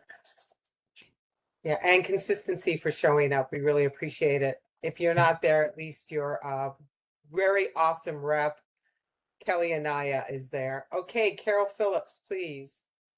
I just want to say to the council member, congratulations. I guess you're running unopposed, so you're going to continue to be our council person, and we are, I'm sure. Well, I think everybody's really happy about that, obviously. So thank you and congratulations. We Appreciate appreciate that. you. We are term limited, so we have to find someone for after me. So Okay, hopefully well, we someone get on you this for call 4 will more think about years. it. Yeah, 4 Liam. more years. Liam, you're up. Yeah, I just wanted to ask if Matt Ware or any lifeguards or Chief Logger are aware of this. What's the status of the Rock Pile lifeguard station? I heard over the years it was supposed to be fixed and it became condemned. And I'm wondering if the lifeguards have been asked if they would like that rebuilt because what I feel and what I've heard is they really like that location and the view they get there. That's one question. The other one is the Keiki Rec Center is closed all summer. And it just seems very much that we could have an ambulance service there like tomorrow or in 6 months rather than maybe waiting years for a first responder center. I'd like to know, do you have any plans in place? Is there plans currently for Sharks Cove? Is there a budget and is there a timeline? Because we all know that we're promised a lot of things on the North Shore, like the park by Andy Anderson, like bathrooms, like all the different things we're promised. And, you know, we wait and it seems like those things don't come to fruition. And I heard the HFD has to move from Haleiwa because they have to move out of the tsunami zone. And I heard from some lifeguards that the fire station at Sharks Cove area is also going to have to move. And they were saying that would be such an awesome place for them. They would love to have an instant facility there. So I want to ask the lifeguards what they need to save lives. What do they need to save lives today, this winter? Yeah. Thank you. Go ahead, Matt. So I'll defer to Chief, but I agree with him in that, you know, the list that exists, we're here to support on the budget side in terms of getting funding for new towers, getting funding for new staffing. I know a couple years ago, our budget ad was the one that put in the funding to fully staff the Dawn to Dusk program. And of course, totally agree with Board Member Phillips' comment earlier about we need to give a raise to our lifeguards, honestly, all of our city workers, because I think that's a big part of why we have 3,000 vacancies, because the cost of living is just growing too much. And it's not just cost of living, right? We're not just being priced out of paradise, but the lack of meaningful economic opportunities and jobs that actually pay a living wage and enough to afford housing and everything that our community needs. In terms of the Sharks Cove timeline, so I think the timeline would be longer for, you know, the larger infrastructure, the helipad, the bigger buildings.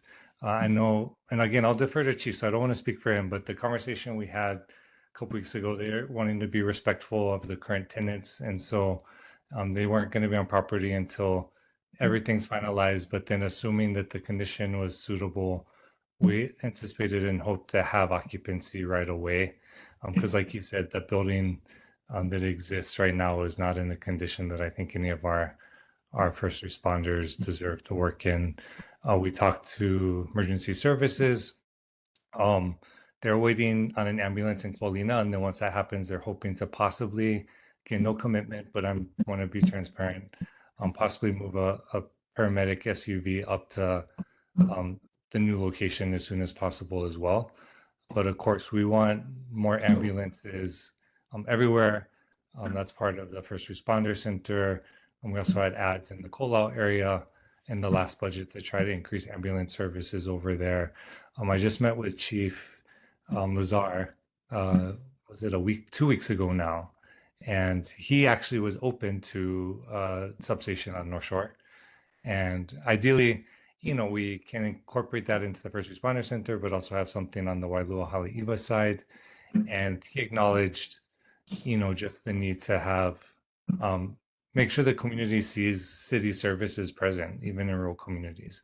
And so I was really grateful for that, because we've been having that conversation for the past 4 years with the couple of different chiefs that we had. But that's kind of my initial thoughts. I don't know if Chief, you want to add, but that Go ahead, I think Chief. covers most of the questions.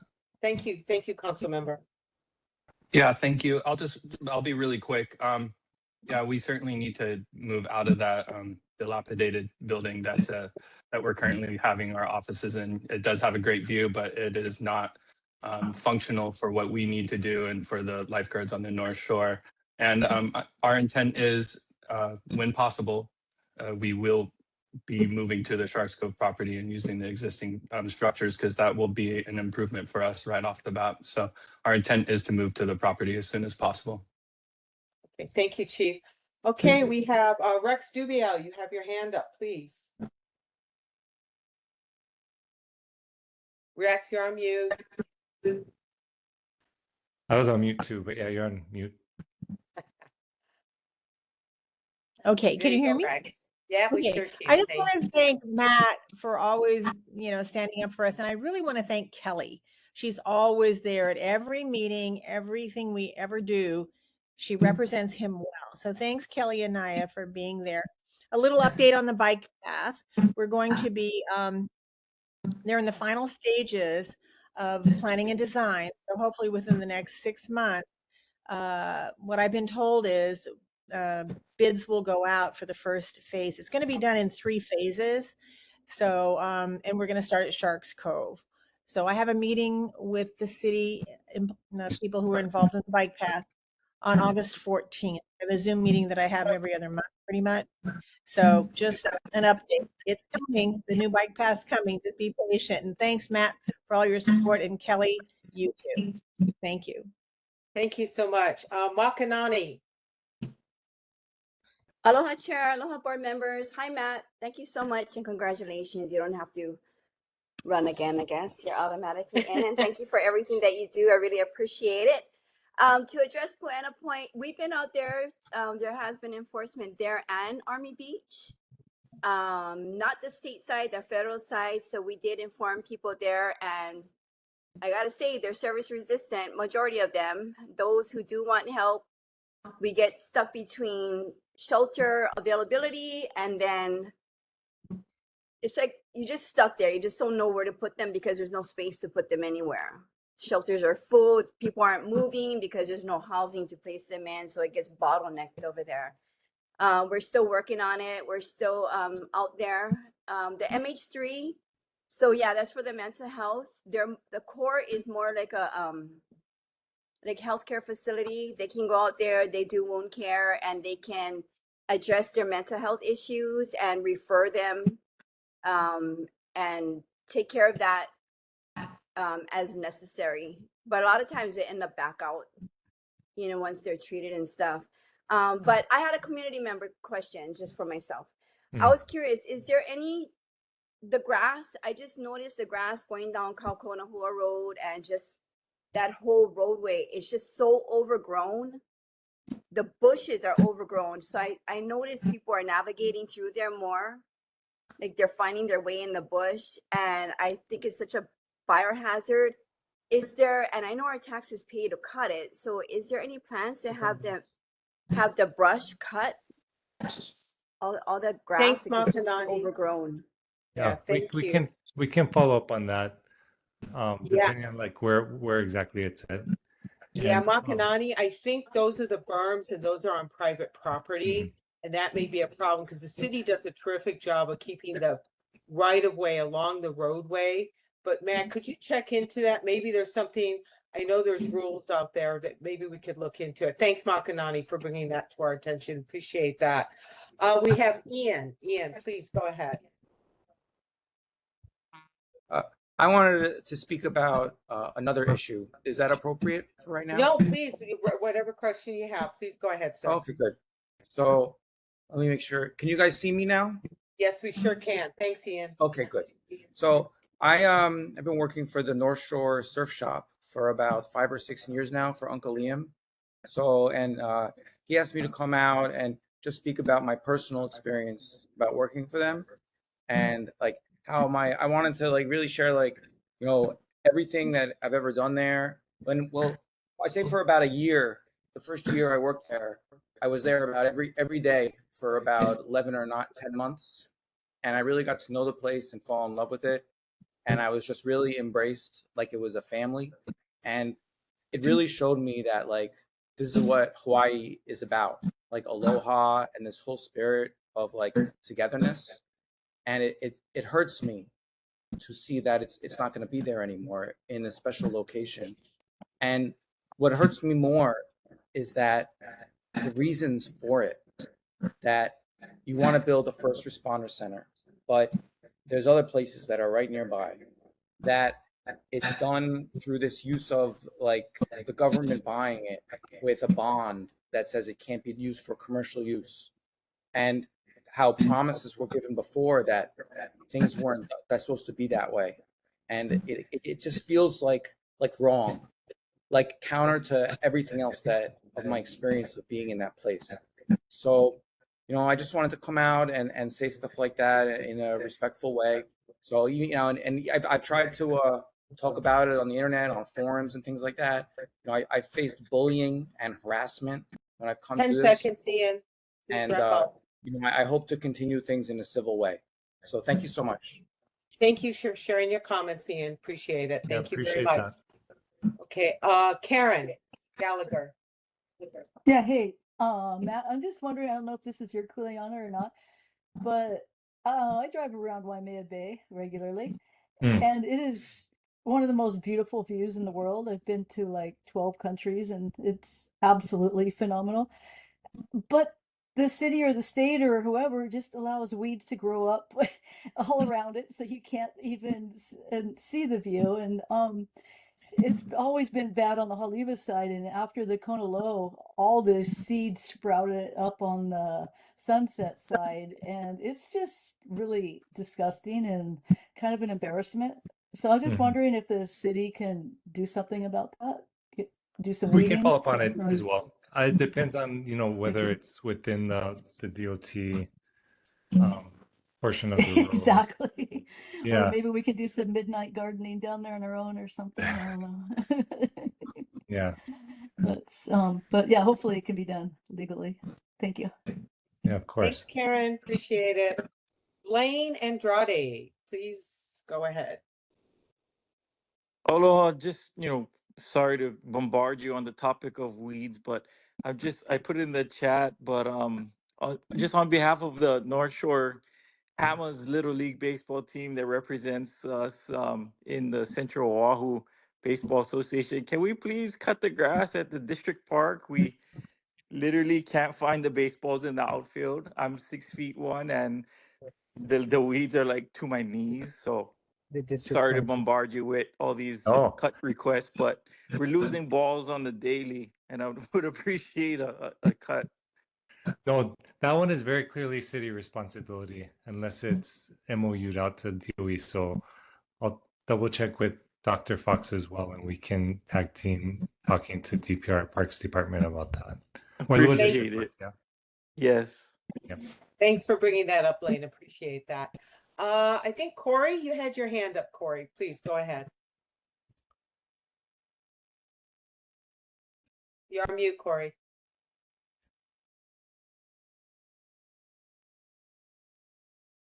Okay, there you go. You're good now. Go ahead. Can you hear us? Yeah, There you go. I can hear you. Can you hear me? We can hear you, Corey. Please go ahead. Okay, aloha. Sorry. On the grass cutting, Sunset Field, please. That's under you guys, right? School's about to start. School's about to start. Soccer season's gonna start. Is that gonna happen soon? Do you have any? Yeah.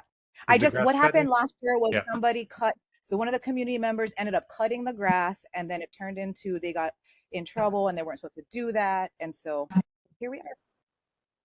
Okay. We'll follow up on that as well. Thanks, Corey. Thanks for bringing that up. Appreciate it. Blake McElhaney. I was super grateful to hear the Velziland situation be brought up. As many people realize, that special area was targeted by the community for acquisition for a community park, and was swooped in by a private developer for luxury residential development. And one of the things that's super fascinating, and it was brought up this evening, was as part of the SMA permit that was issued on September 11th, 2001, the SMA permit said that there shall be a dedication of that parkland there on the Kahuku end of the property, roughly 1.5 acres. And the resolution was 01-250 CD1 FD1. I can email the office about that, but it's been roughly, is that 23 years now? So not only did we miss out on the opportunity because of a private entity utilizing it for private purposes instead of public utilization for the good of all of Oahu, even the part that was promised to the public as a condition of the SMA permit that was granted never came through. And so I'm hoping that Councilmember Wire, that your office might help us research what are the consequences when the condition of a SMA permit are not met within the time period. In this instance, I think it was supposed to be done within 2 years of the issuance. Mm-hmm. Yeah, we can So check sorry, on it's so that was where the 23 years, but basically 25 years since the permit. And I think it's a valuable story about when there is an opportunity for the public to acquire land, it does need to happen before private interests.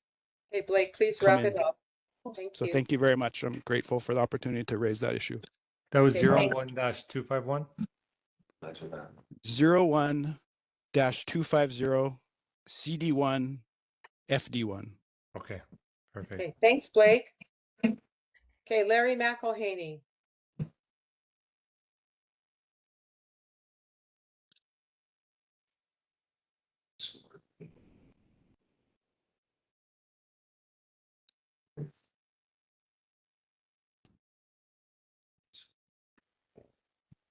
So you folks can hear me?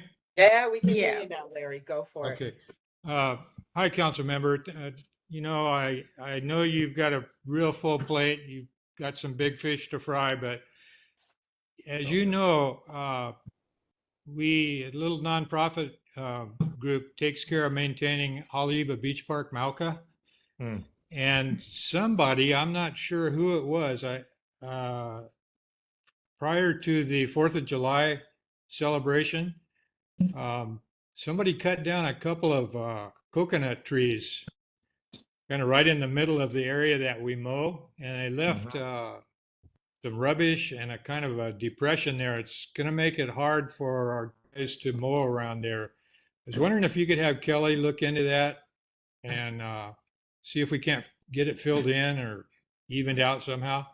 Okay. That's all for now. Thank you so much for everything you do, council member. Of course. So the trees are gone, but then the ground needs to be evened.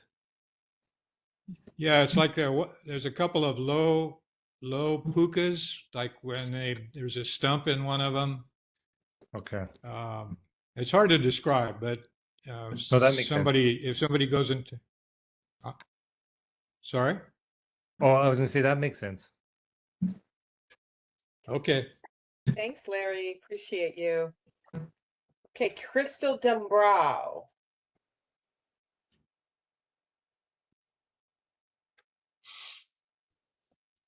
Crystal? Hi, everyone. I just also wanted to. Hey, do you hear me? Yes, we sure can, Crystal. Please go ahead. Okay, great. Hey, I just quickly wanted to come out speak up for all the businesses that are going to have to shut down that are across the street from Sharks Cove. Specifically, there's no other place up in that area where anyone can get little things for surfing. And it's one of the surf epicenters of the world. So if that business goes away, the North Shore Surf Shop goes away, we don't have that anymore. We don't have access to that anymore. Neither does anybody who comes to the North Shore to surf during the winter. Also, it's one of the only spots where you can get fresh food up in that whole area. So aside from Pupukea Grill and Ted's Bakery, you can't get fresh food up there. And it's where a lot of tourists go to. Just that whole area by Sharks Cove and right across the street. Yeah. So I think it would be a huge loss for the community if we didn't have all those businesses up there. It's also one of the only places you can work up on the North Shore, up in that area. So I just strong support that if there's some way that those businesses can actually stay up here and continue to operate in some capacity while we have the new Surf Responder Center, that would be fantastic. Thank you so much. Thank you, Crystal. Appreciate your comments. Appreciate that. Next up, we have Linnell.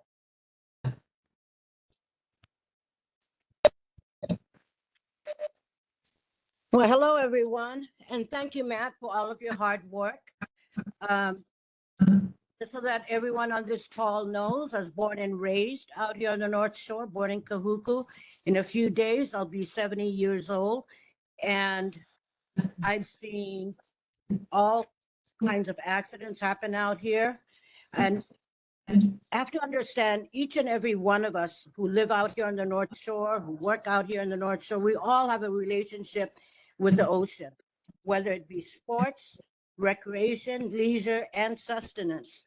However, we've all learned that the ocean can be deceitful, dangerous, treacherous.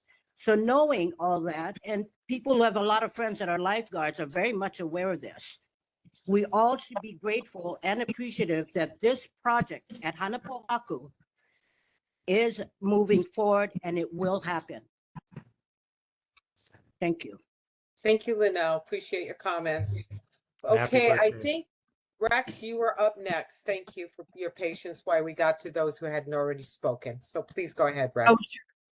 Thank you for letting me speak again. I just want to say they're putting new fencing on the tennis courts, the volleyball courts at Sunset Rec Park, or Sunset Beach Park.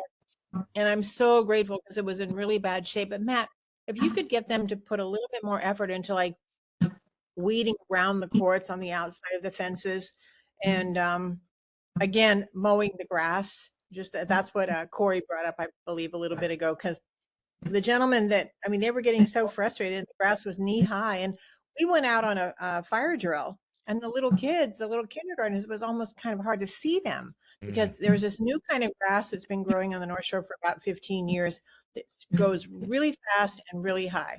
And it's on the field, it's on the soccer field at school. So the mowing situation, like Corey said, is serious. So if you can just, I know they just hired a new guy named Earl. And so they're, he's there. So hopefully, he'll just be taking responsibility. Yeah, no, appreciate that. Yeah. Thank you, Rex. Yeah. Okay, next up we have board member Denise Santolini. Thank you, Denise. Aloha, Matt. Sorry to keep you up. So many questions. I actually, my question is actually about DPP's decision on the gondola on Kamananui project. And my understanding is that the appeal period ran Friday or today. I'm not really sure. Depends on you count the days. And I'm just, my request would be that if you could make an inquiry and let us know if it was appealed, and also please convey back our mahalo to DPP for an excellent decision on something the community cared very deeply about. Thank you. Totally. No, thank you. We'll find that out, and I'll relay it again. I texted director like the moment I saw it. I was like super stoked as well. Okay. Thank you, Denise. Luca. Aloha, Councilmember Wire. It's so nice to see you and talk to you. Hope you're having fun in Florida. You also kind of beat me to the chase. I was gonna talk about the rate commission later on, but I just want to state, thank you so much for, helping with the appointment and all that.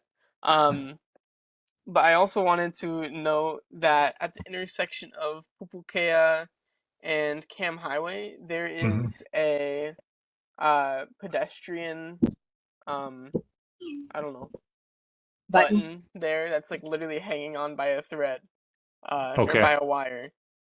Yeah. The Thank you intersection so of much. Pupuke and Kamehameha Highway, you said, yeah? Yeah. Okay. Yeah. Thank you so much, Councilmember Wire. Thank you. Yeah, Thank you, we'll look Mika. at that. Appreciate that. Ian. Hi. So I wanted to come back to the issue I spoke about earlier. Maybe I could just ask a general question, because what troubles me is, like, why was this land chosen for a first responder center when you could build this and not end businesses? So maybe there's someone here who has expertise in this and could help me understand it better. Thank you so much. Thank you, Oh. Ian. Go ahead, council member. Yeah, and I don't want to speak for admin, so Dr. Fox, you can chime in if you want to, but no pressure, and same for Chief. In terms of the property, like, it's a conversation that I think we were having for the past several years. And so previously there was a conversation about the mall, or the shopping center going in. There was community pushback on that. And I think, obviously when the mall construction began, the businesses there would have to move anyway. So I think there was kind of an anticipation that the food trucks in particular would need to be moving at some point. But as we had conversations with the landowner, the administration, about potential uses for that property, it materialized in a willing selling of the property. And so the states or the city is not like condemning it or anything like that, right? When you look at some of the different parcels that have come up, like the rec center, the skateboarding lot, what is it called? Skate park. And then, even the neighborhood park in front of the school, all of them had particular disadvantages. And I think what was good about this one was all of those are in the primary tsunami inundation zone. This parcel is in the extreme, but not in the primary. And it's also, right there by the coast. And because the seller was willing to sell, we anticipated the businesses would be moving at some point anyways. There's also the concern about just the impact on the conservation district too. All of it all together, I think, made it seem when we had the conversation a win-win outcome. And that's why we did, the community meeting at Sunset at the rec center. I think we had maybe 100 people. I don't want to overstate, but it was a good size of people. And, Mayor brought it up at the town hall. And so where we arrived at today, I was kind of under the impression we had fleshed out the discussion. Obviously, there's impact on businesses, which is why I'm grateful that Mayor has the transition specialist helping with some financial support as well.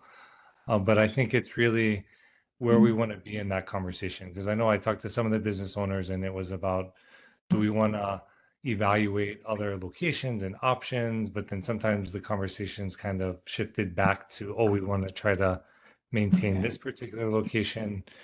And so that's kind of where I sit in the overarching conversation. The property itself, the size, with the infrastructure that's already there, makes it immediately usable, right? Both the buildings and structures that are there, but also the space for setup and staging. Like when, for example, when the Resilience Network was doing the food distributions at Foodland after the Kona Low, the only reason they were able to do that was because the Foodland was closed. So like when I talked to Janai, like they were open to it, but because the store was going to be closed, otherwise you have all the customers coming in. It's not really a feasible location otherwise, right? So that's kind of my insight and thoughts, but I don't know if Chief has different perspectives or Dr. Fox does, but that was kind of what I saw as, win-win for everybody. But of course, knowing that folks are impacted in terms of their business, like I'm more than happy,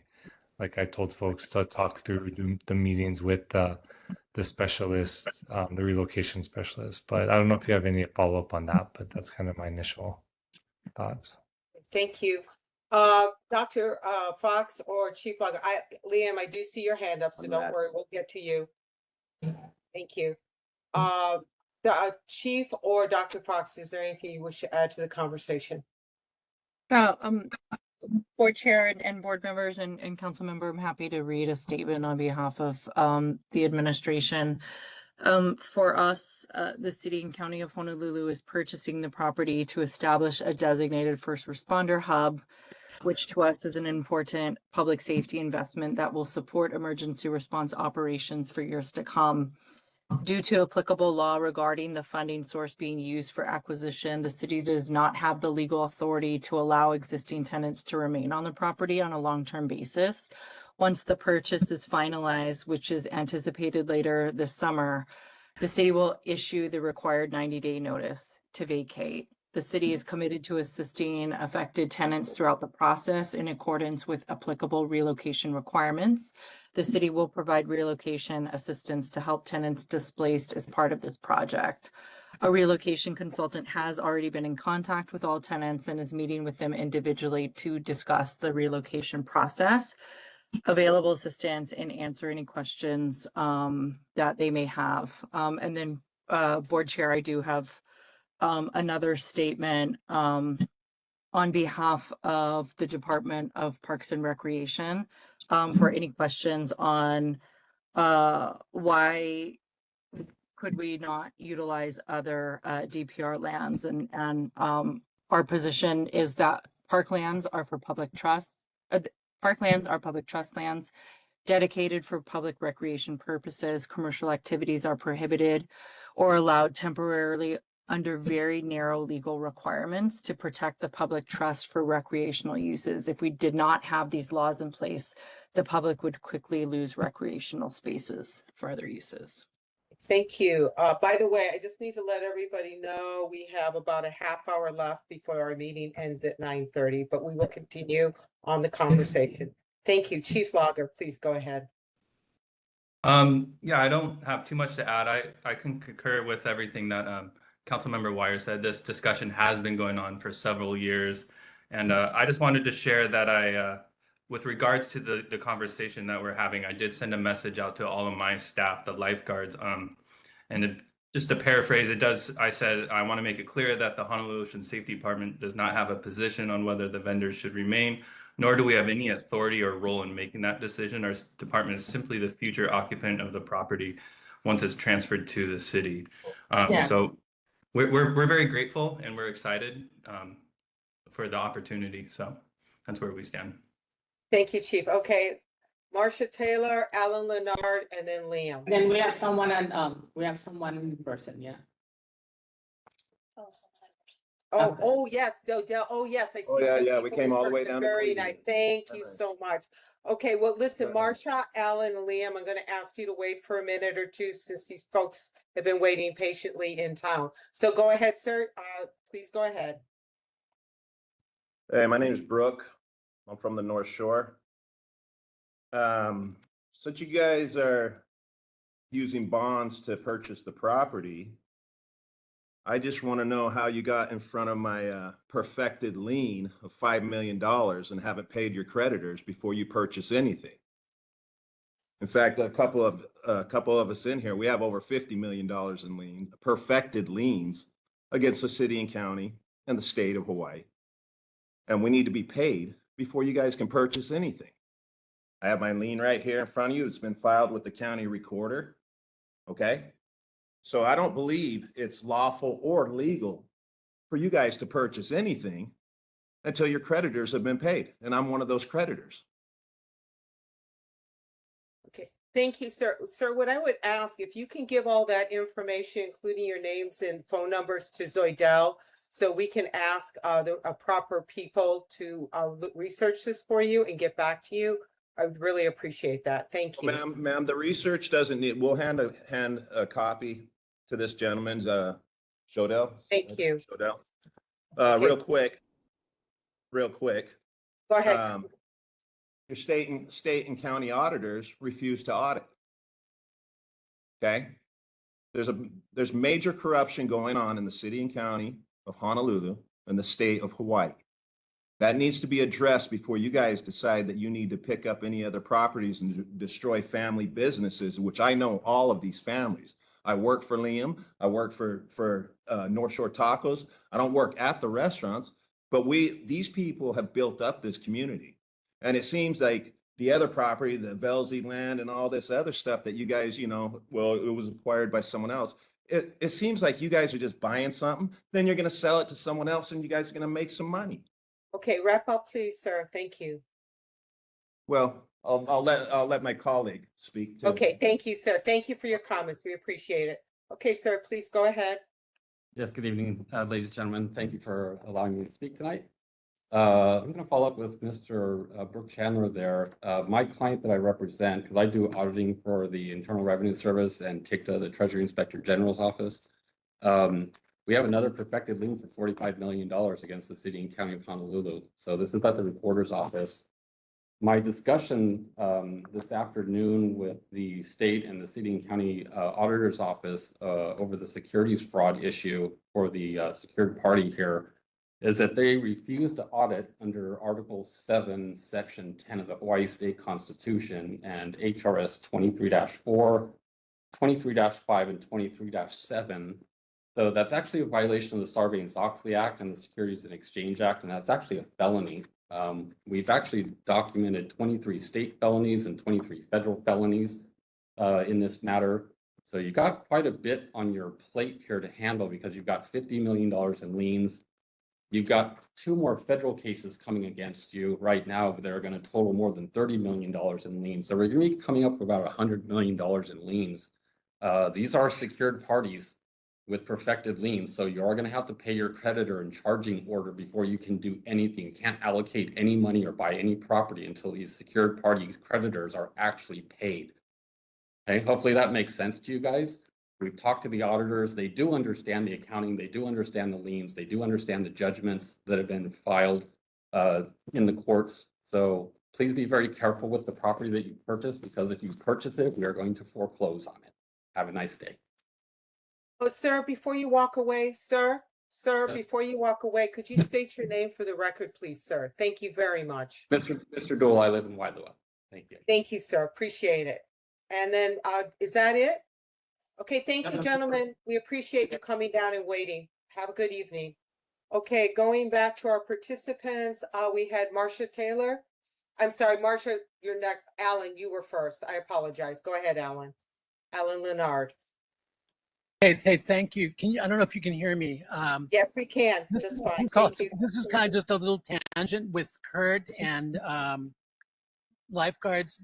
For many years, there's been an issue. I think I've copied a recent email back to several people at the neighborhood board about building an emergency access where the drive-through is from Aokai Beach, from Cam Highway onto Aokai Beach, right where the main tree divides the beach park in half.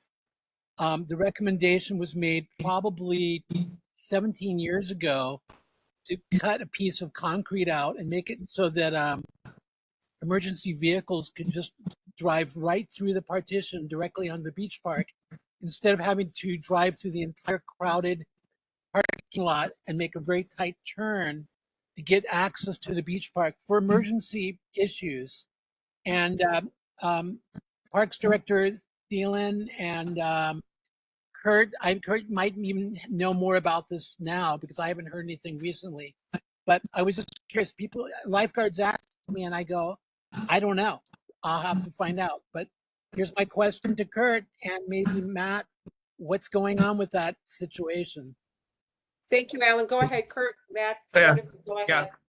Thank you, Alan. I need to follow up with, I believe, DPR on where we're at with that. That would be, I think, lie with them. But I'll follow up. Was it Was it left in your hands, or is it all DPR's decision? I don't think it's Ocean Safety's decision to change an access into a beach park. So we're happy So to it's comment all on it, and DPR, it it's sounds all like DPR. a reasonable idea. Okay, thank you. Appreciate it. That, and maybe Matt can help bring that message through his pathway Thank too. you, Alan. Thank Happy you. to. Thank you. Appreciate you. Thanks for your comments. Okay, Marcia, thank you so much for waiting patiently. Oh, you're so welcome. Hey, Matt, Kelly and I have been working on a few things at Sunset, but one of the ones that is really concerning is the bus stop across from Teddy's. It's it's completely falling down. And is there someone or somebody that we could maybe work with? Yeah. Well, I'll talk to the department this week. I fly back, actually going to go to the airport in half an hour, and then I'll be back on island and I'll talk to the director. Thanks so much, Matt, for all you guys do for us. Thank you. Yeah. No, of Have course. to keep your phone on while you're going to the airport, you realize. Okay, Liam, you are up. Thank you for waiting. Okay, there was two questions I asked earlier. The Keiki Rec Center currently has police there. It would take very minimal funds to put an ambulance there very swiftly. Now there's four buildings on the tax map key that the city is about to purchase, which is essentially a felony because my Ohana owns two of those buildings since 2001. The Sea Maids Beach Boutique we own, and the North Shore Surf Shop we own.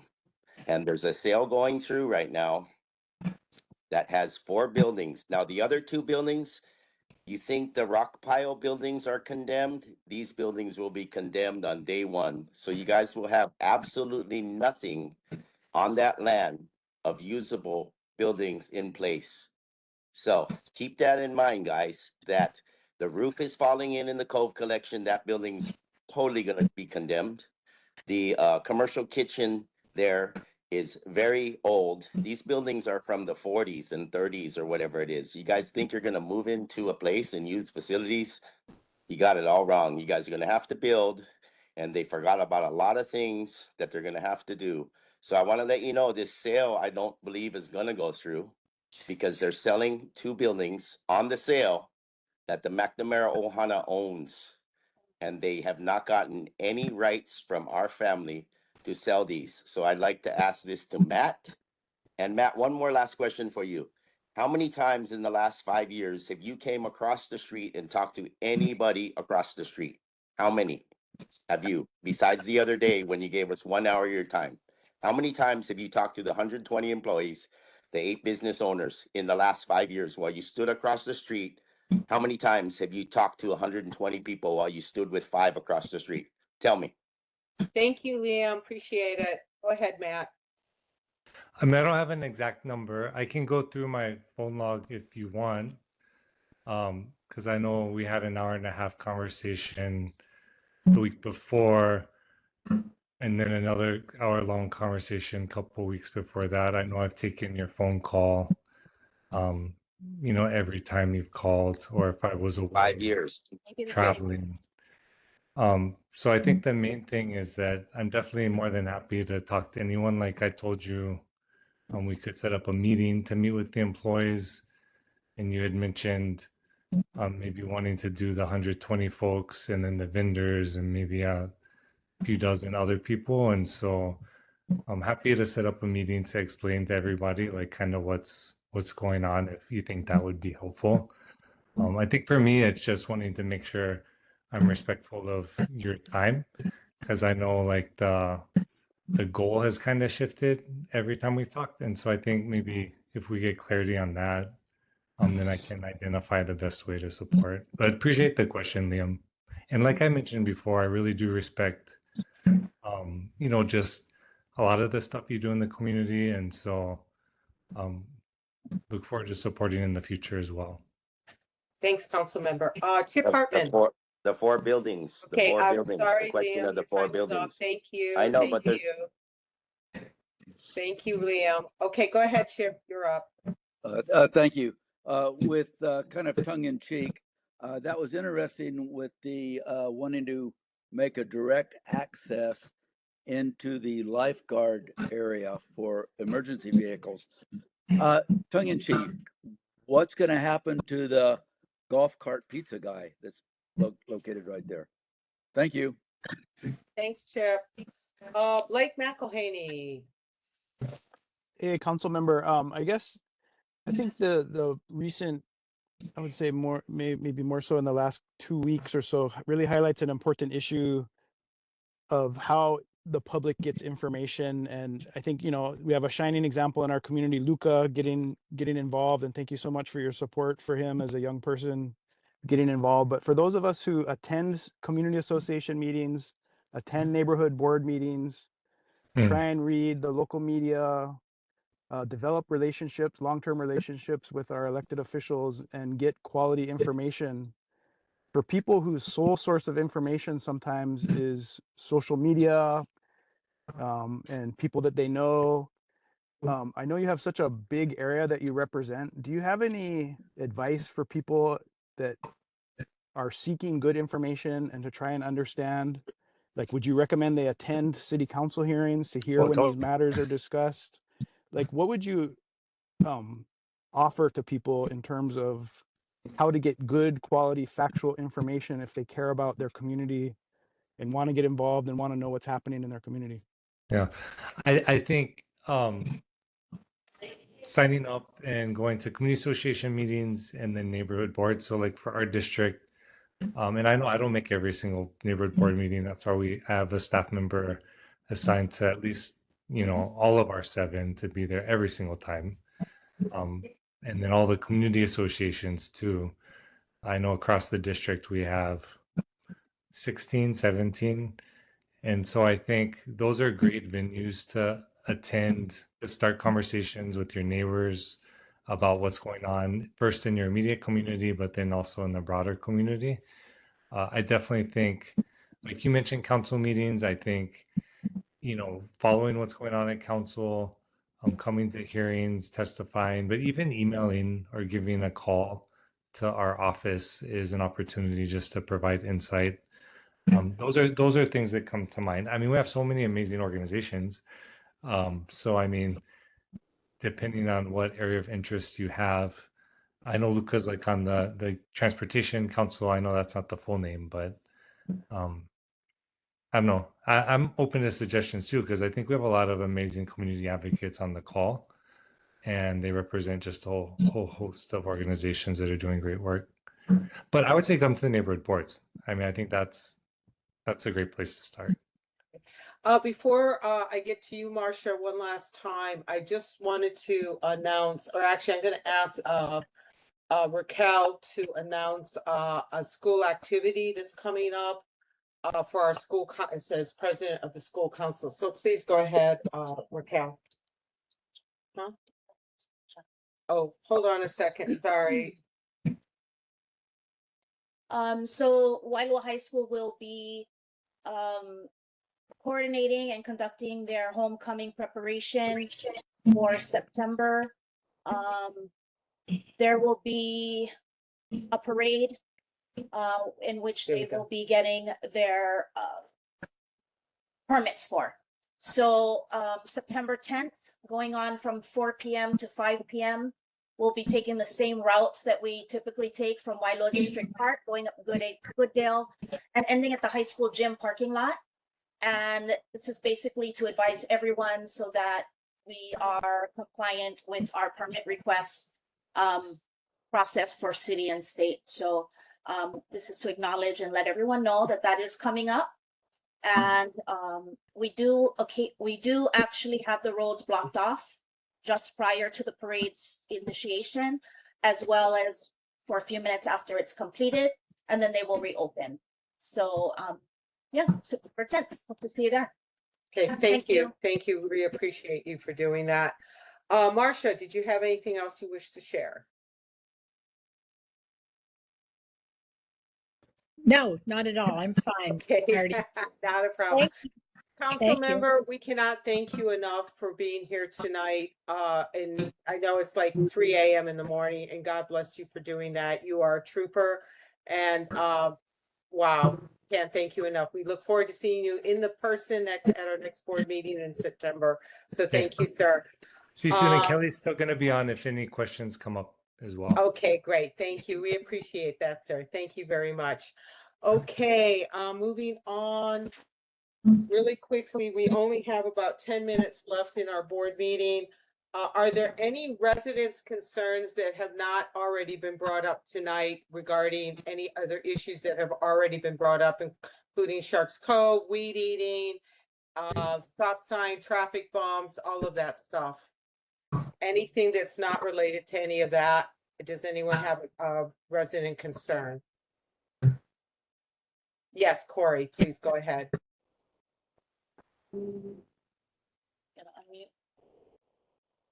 Yeah, she's unmuted. Okay, Corey, we can't hear you, Corey.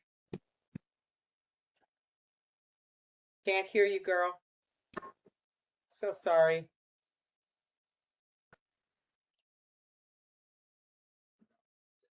Okay. Oh. Update on Lania Kale. Oh, Lania Kale. She wants an update on Lania Kale. Oh, you want an update on Lania Kea? Does anyone have an update on Lania Kea? Sean, Rep Quinlan, I see Rep Quinlan there. Hey, Rep. Wow. Rep Quinlan, do you have an update for us on Does it Lania work? Kea? Okay, let me read the text I got verbatim. Multiple burials have been found during construction, and we are pausing as we work with the lineal descendants and Native Hawaiian community to address the significant inadvertent finds. So we did not expect to find all these iwi kupuna. We got to do the right thing. We got to track down the lineal descendants. So I'm really sorry, everybody. One of the hats of doing anything in Hawaii, we got to make sure we take care of the host culture. So sorry. Thank you very much, Rep Quinlan. We appreciate that. Chip, yes, please go ahead. Yes, an abandoned vehicle across from the Sunset Beach Texaco station. Been there for 2 weeks, getting stripped every night more and more. Wondering if it can be removed prompt. Thank you. Okay, great. Okay, Sean gave us a thumbs up. And since Rep Quinlan is here, I'm going to ask him really quickly. Is there anything else you'd like to share with us tonight, Rep Quinlan? We got 8 minutes left. I banned gondolas, which is a weird sentence to say. Yes, we know. Thank you. Yay. We appreciate you for that. But I just real quick, I wanted to shout out Phil Mislinski. It's tough living next to a property owner who's going to consistently break the law and himself to litigate and to at costs, not just for himself, but for all of us. I totally support Phil, and I'm super appreciative. Like, it sucks with your neighbor. Like, that's terrible position to be in. And so, he's got a lot of courage, and I appreciate what he's been trying to do. Okay, Liam, you had a question for Rep Quinlan? Yes. Go ahead. So I mean, I had a question earlier. I was wondering about the 4 buildings, if anybody's aware of this dynamic. That I own 2 of the buildings. So Rep Quinlan, Matt Ware, the mayor people, the lifeguards, anyone who wants to chime in on the fact that my wife and our family, C-Mates LLC, owns 2 of the buildings, which are actually one structure that's the newest structure on the whole property, and the other 2 buildings are definitely going to be condemned after you guys buy it. Okay, thank you, Liam. Can we answer that question, please? Yeah, no, I mean, go ahead, Rep. Go ahead, Rep. Sorry, go ahead. Sorry, I'm not a lawyer, so I don't know enough about property law to say what happens when you have a lessee that may have purchased an appurtenance or a structure on a property, and that property then gets sold. Like, I don't legitimately do not have an answer for you. I'm happy to help you look into it. This is a city purchase. not a state purchase of the land, so I'm not as in the loop as I would be normally. I'm also going to ask, okay, Liam, I got other people, sorry. I'm going to ask Dr. Fox if she can look into that question for you as well, Liam, and get back to us with an answer for you. Thank you for that. George, please go Can I ahead. just have one last second with Quinlan? You got, Barry, you get 1 second now. Go. Okay, vote for Mark Talele, Amin, Hawaii. That's just Okay, stupid. that's, we don't do political announcements. We don't do that. That's illegal at a board meeting. Sorry, should have said that at the beginning of my meeting. Thank you, Liam. Have a good evening. Go ahead, George Atkins. It's just disrespectful. Yeah, I was. Go ahead, George.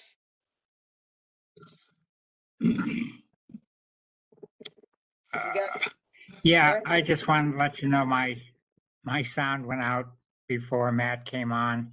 I just get a lot of scratchy noises, and I've been trying to fix it, but it's probably my computer. So Okay, thank you. missed most of it. Okay, sorry. Thank you, sir. Luca, you have your hand up. Yeah, I'll be really quick to respect you guys' time. I just want to go back again to the rate commission real quick. If you guys have any, mahalo to Councilmember Wire for helping, get myself appointed to that commission. Basically, it's regarding how much you pay for the bus or your transit fare. So if anyone ever has any questions about that or any feedback about that, how much it costs or anything in that regard, you can feel free to text or call me at 808-223-4848, and I'll put it in the chat as well. And then also regarding an organization I helped co-found, and I'm currently working with Oahu Transit Riders, which is like a group that helps advocate for everyday transit riders, new and old. We're starting up operations hopefully Saturday.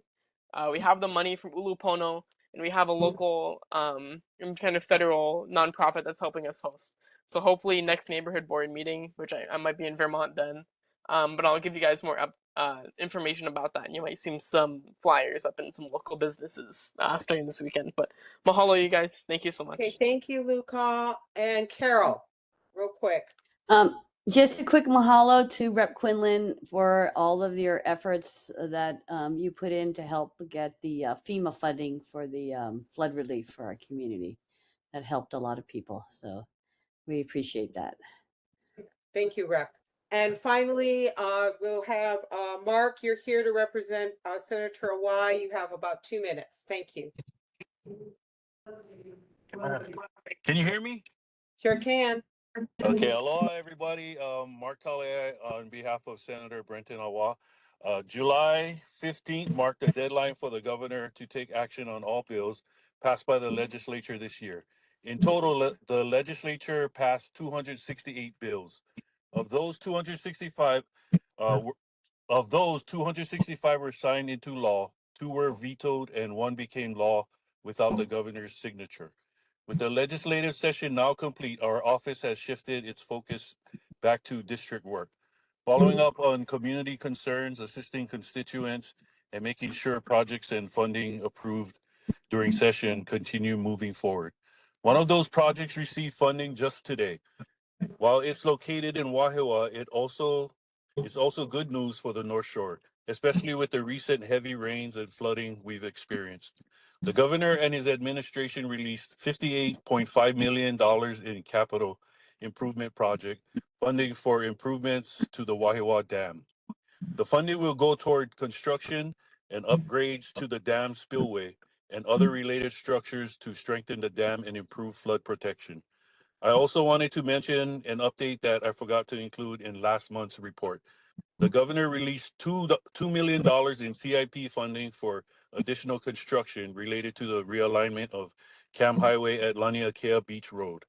This is another important project that will help improve safety and traffic flow along one of the busiest sections of highway on the North Shore, and we'll continue to keep the community updated as work progresses. Any questions, I can take them back to Senator Awa.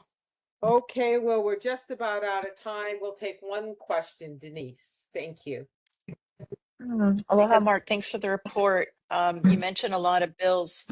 Out of all those bills, how many did Senator introduce? I'm actually not sure about that, but I can take that question back to him. Yeah, I think it's important for the public to know when you mention bills and seem to take credit for them, what the senator's role was. And I know he works hard, but that would be really helpful. Otherwise, it's pretty confusing. So thank you. Okay. Thank you, Mark. We appreciate you Welcome. coming. I'm Thank sorry you. about, we're out of time. I apologize, sir. Listen, everybody, thank you for accommodating us tonight for going online. We just really wanted to make sure people were safe because of the storm coming our way. And if we have to do it again, we will. But moving forward, we will have a hybrid component. It's for the community. Board members, remember, you all have to show up in person. You don't get a bye. And but we'll see everybody in September. Thank you again. Have a great rest of your summer and take care. Aloha no. Thanks, Soidel. Good night and mahalo. Great meeting.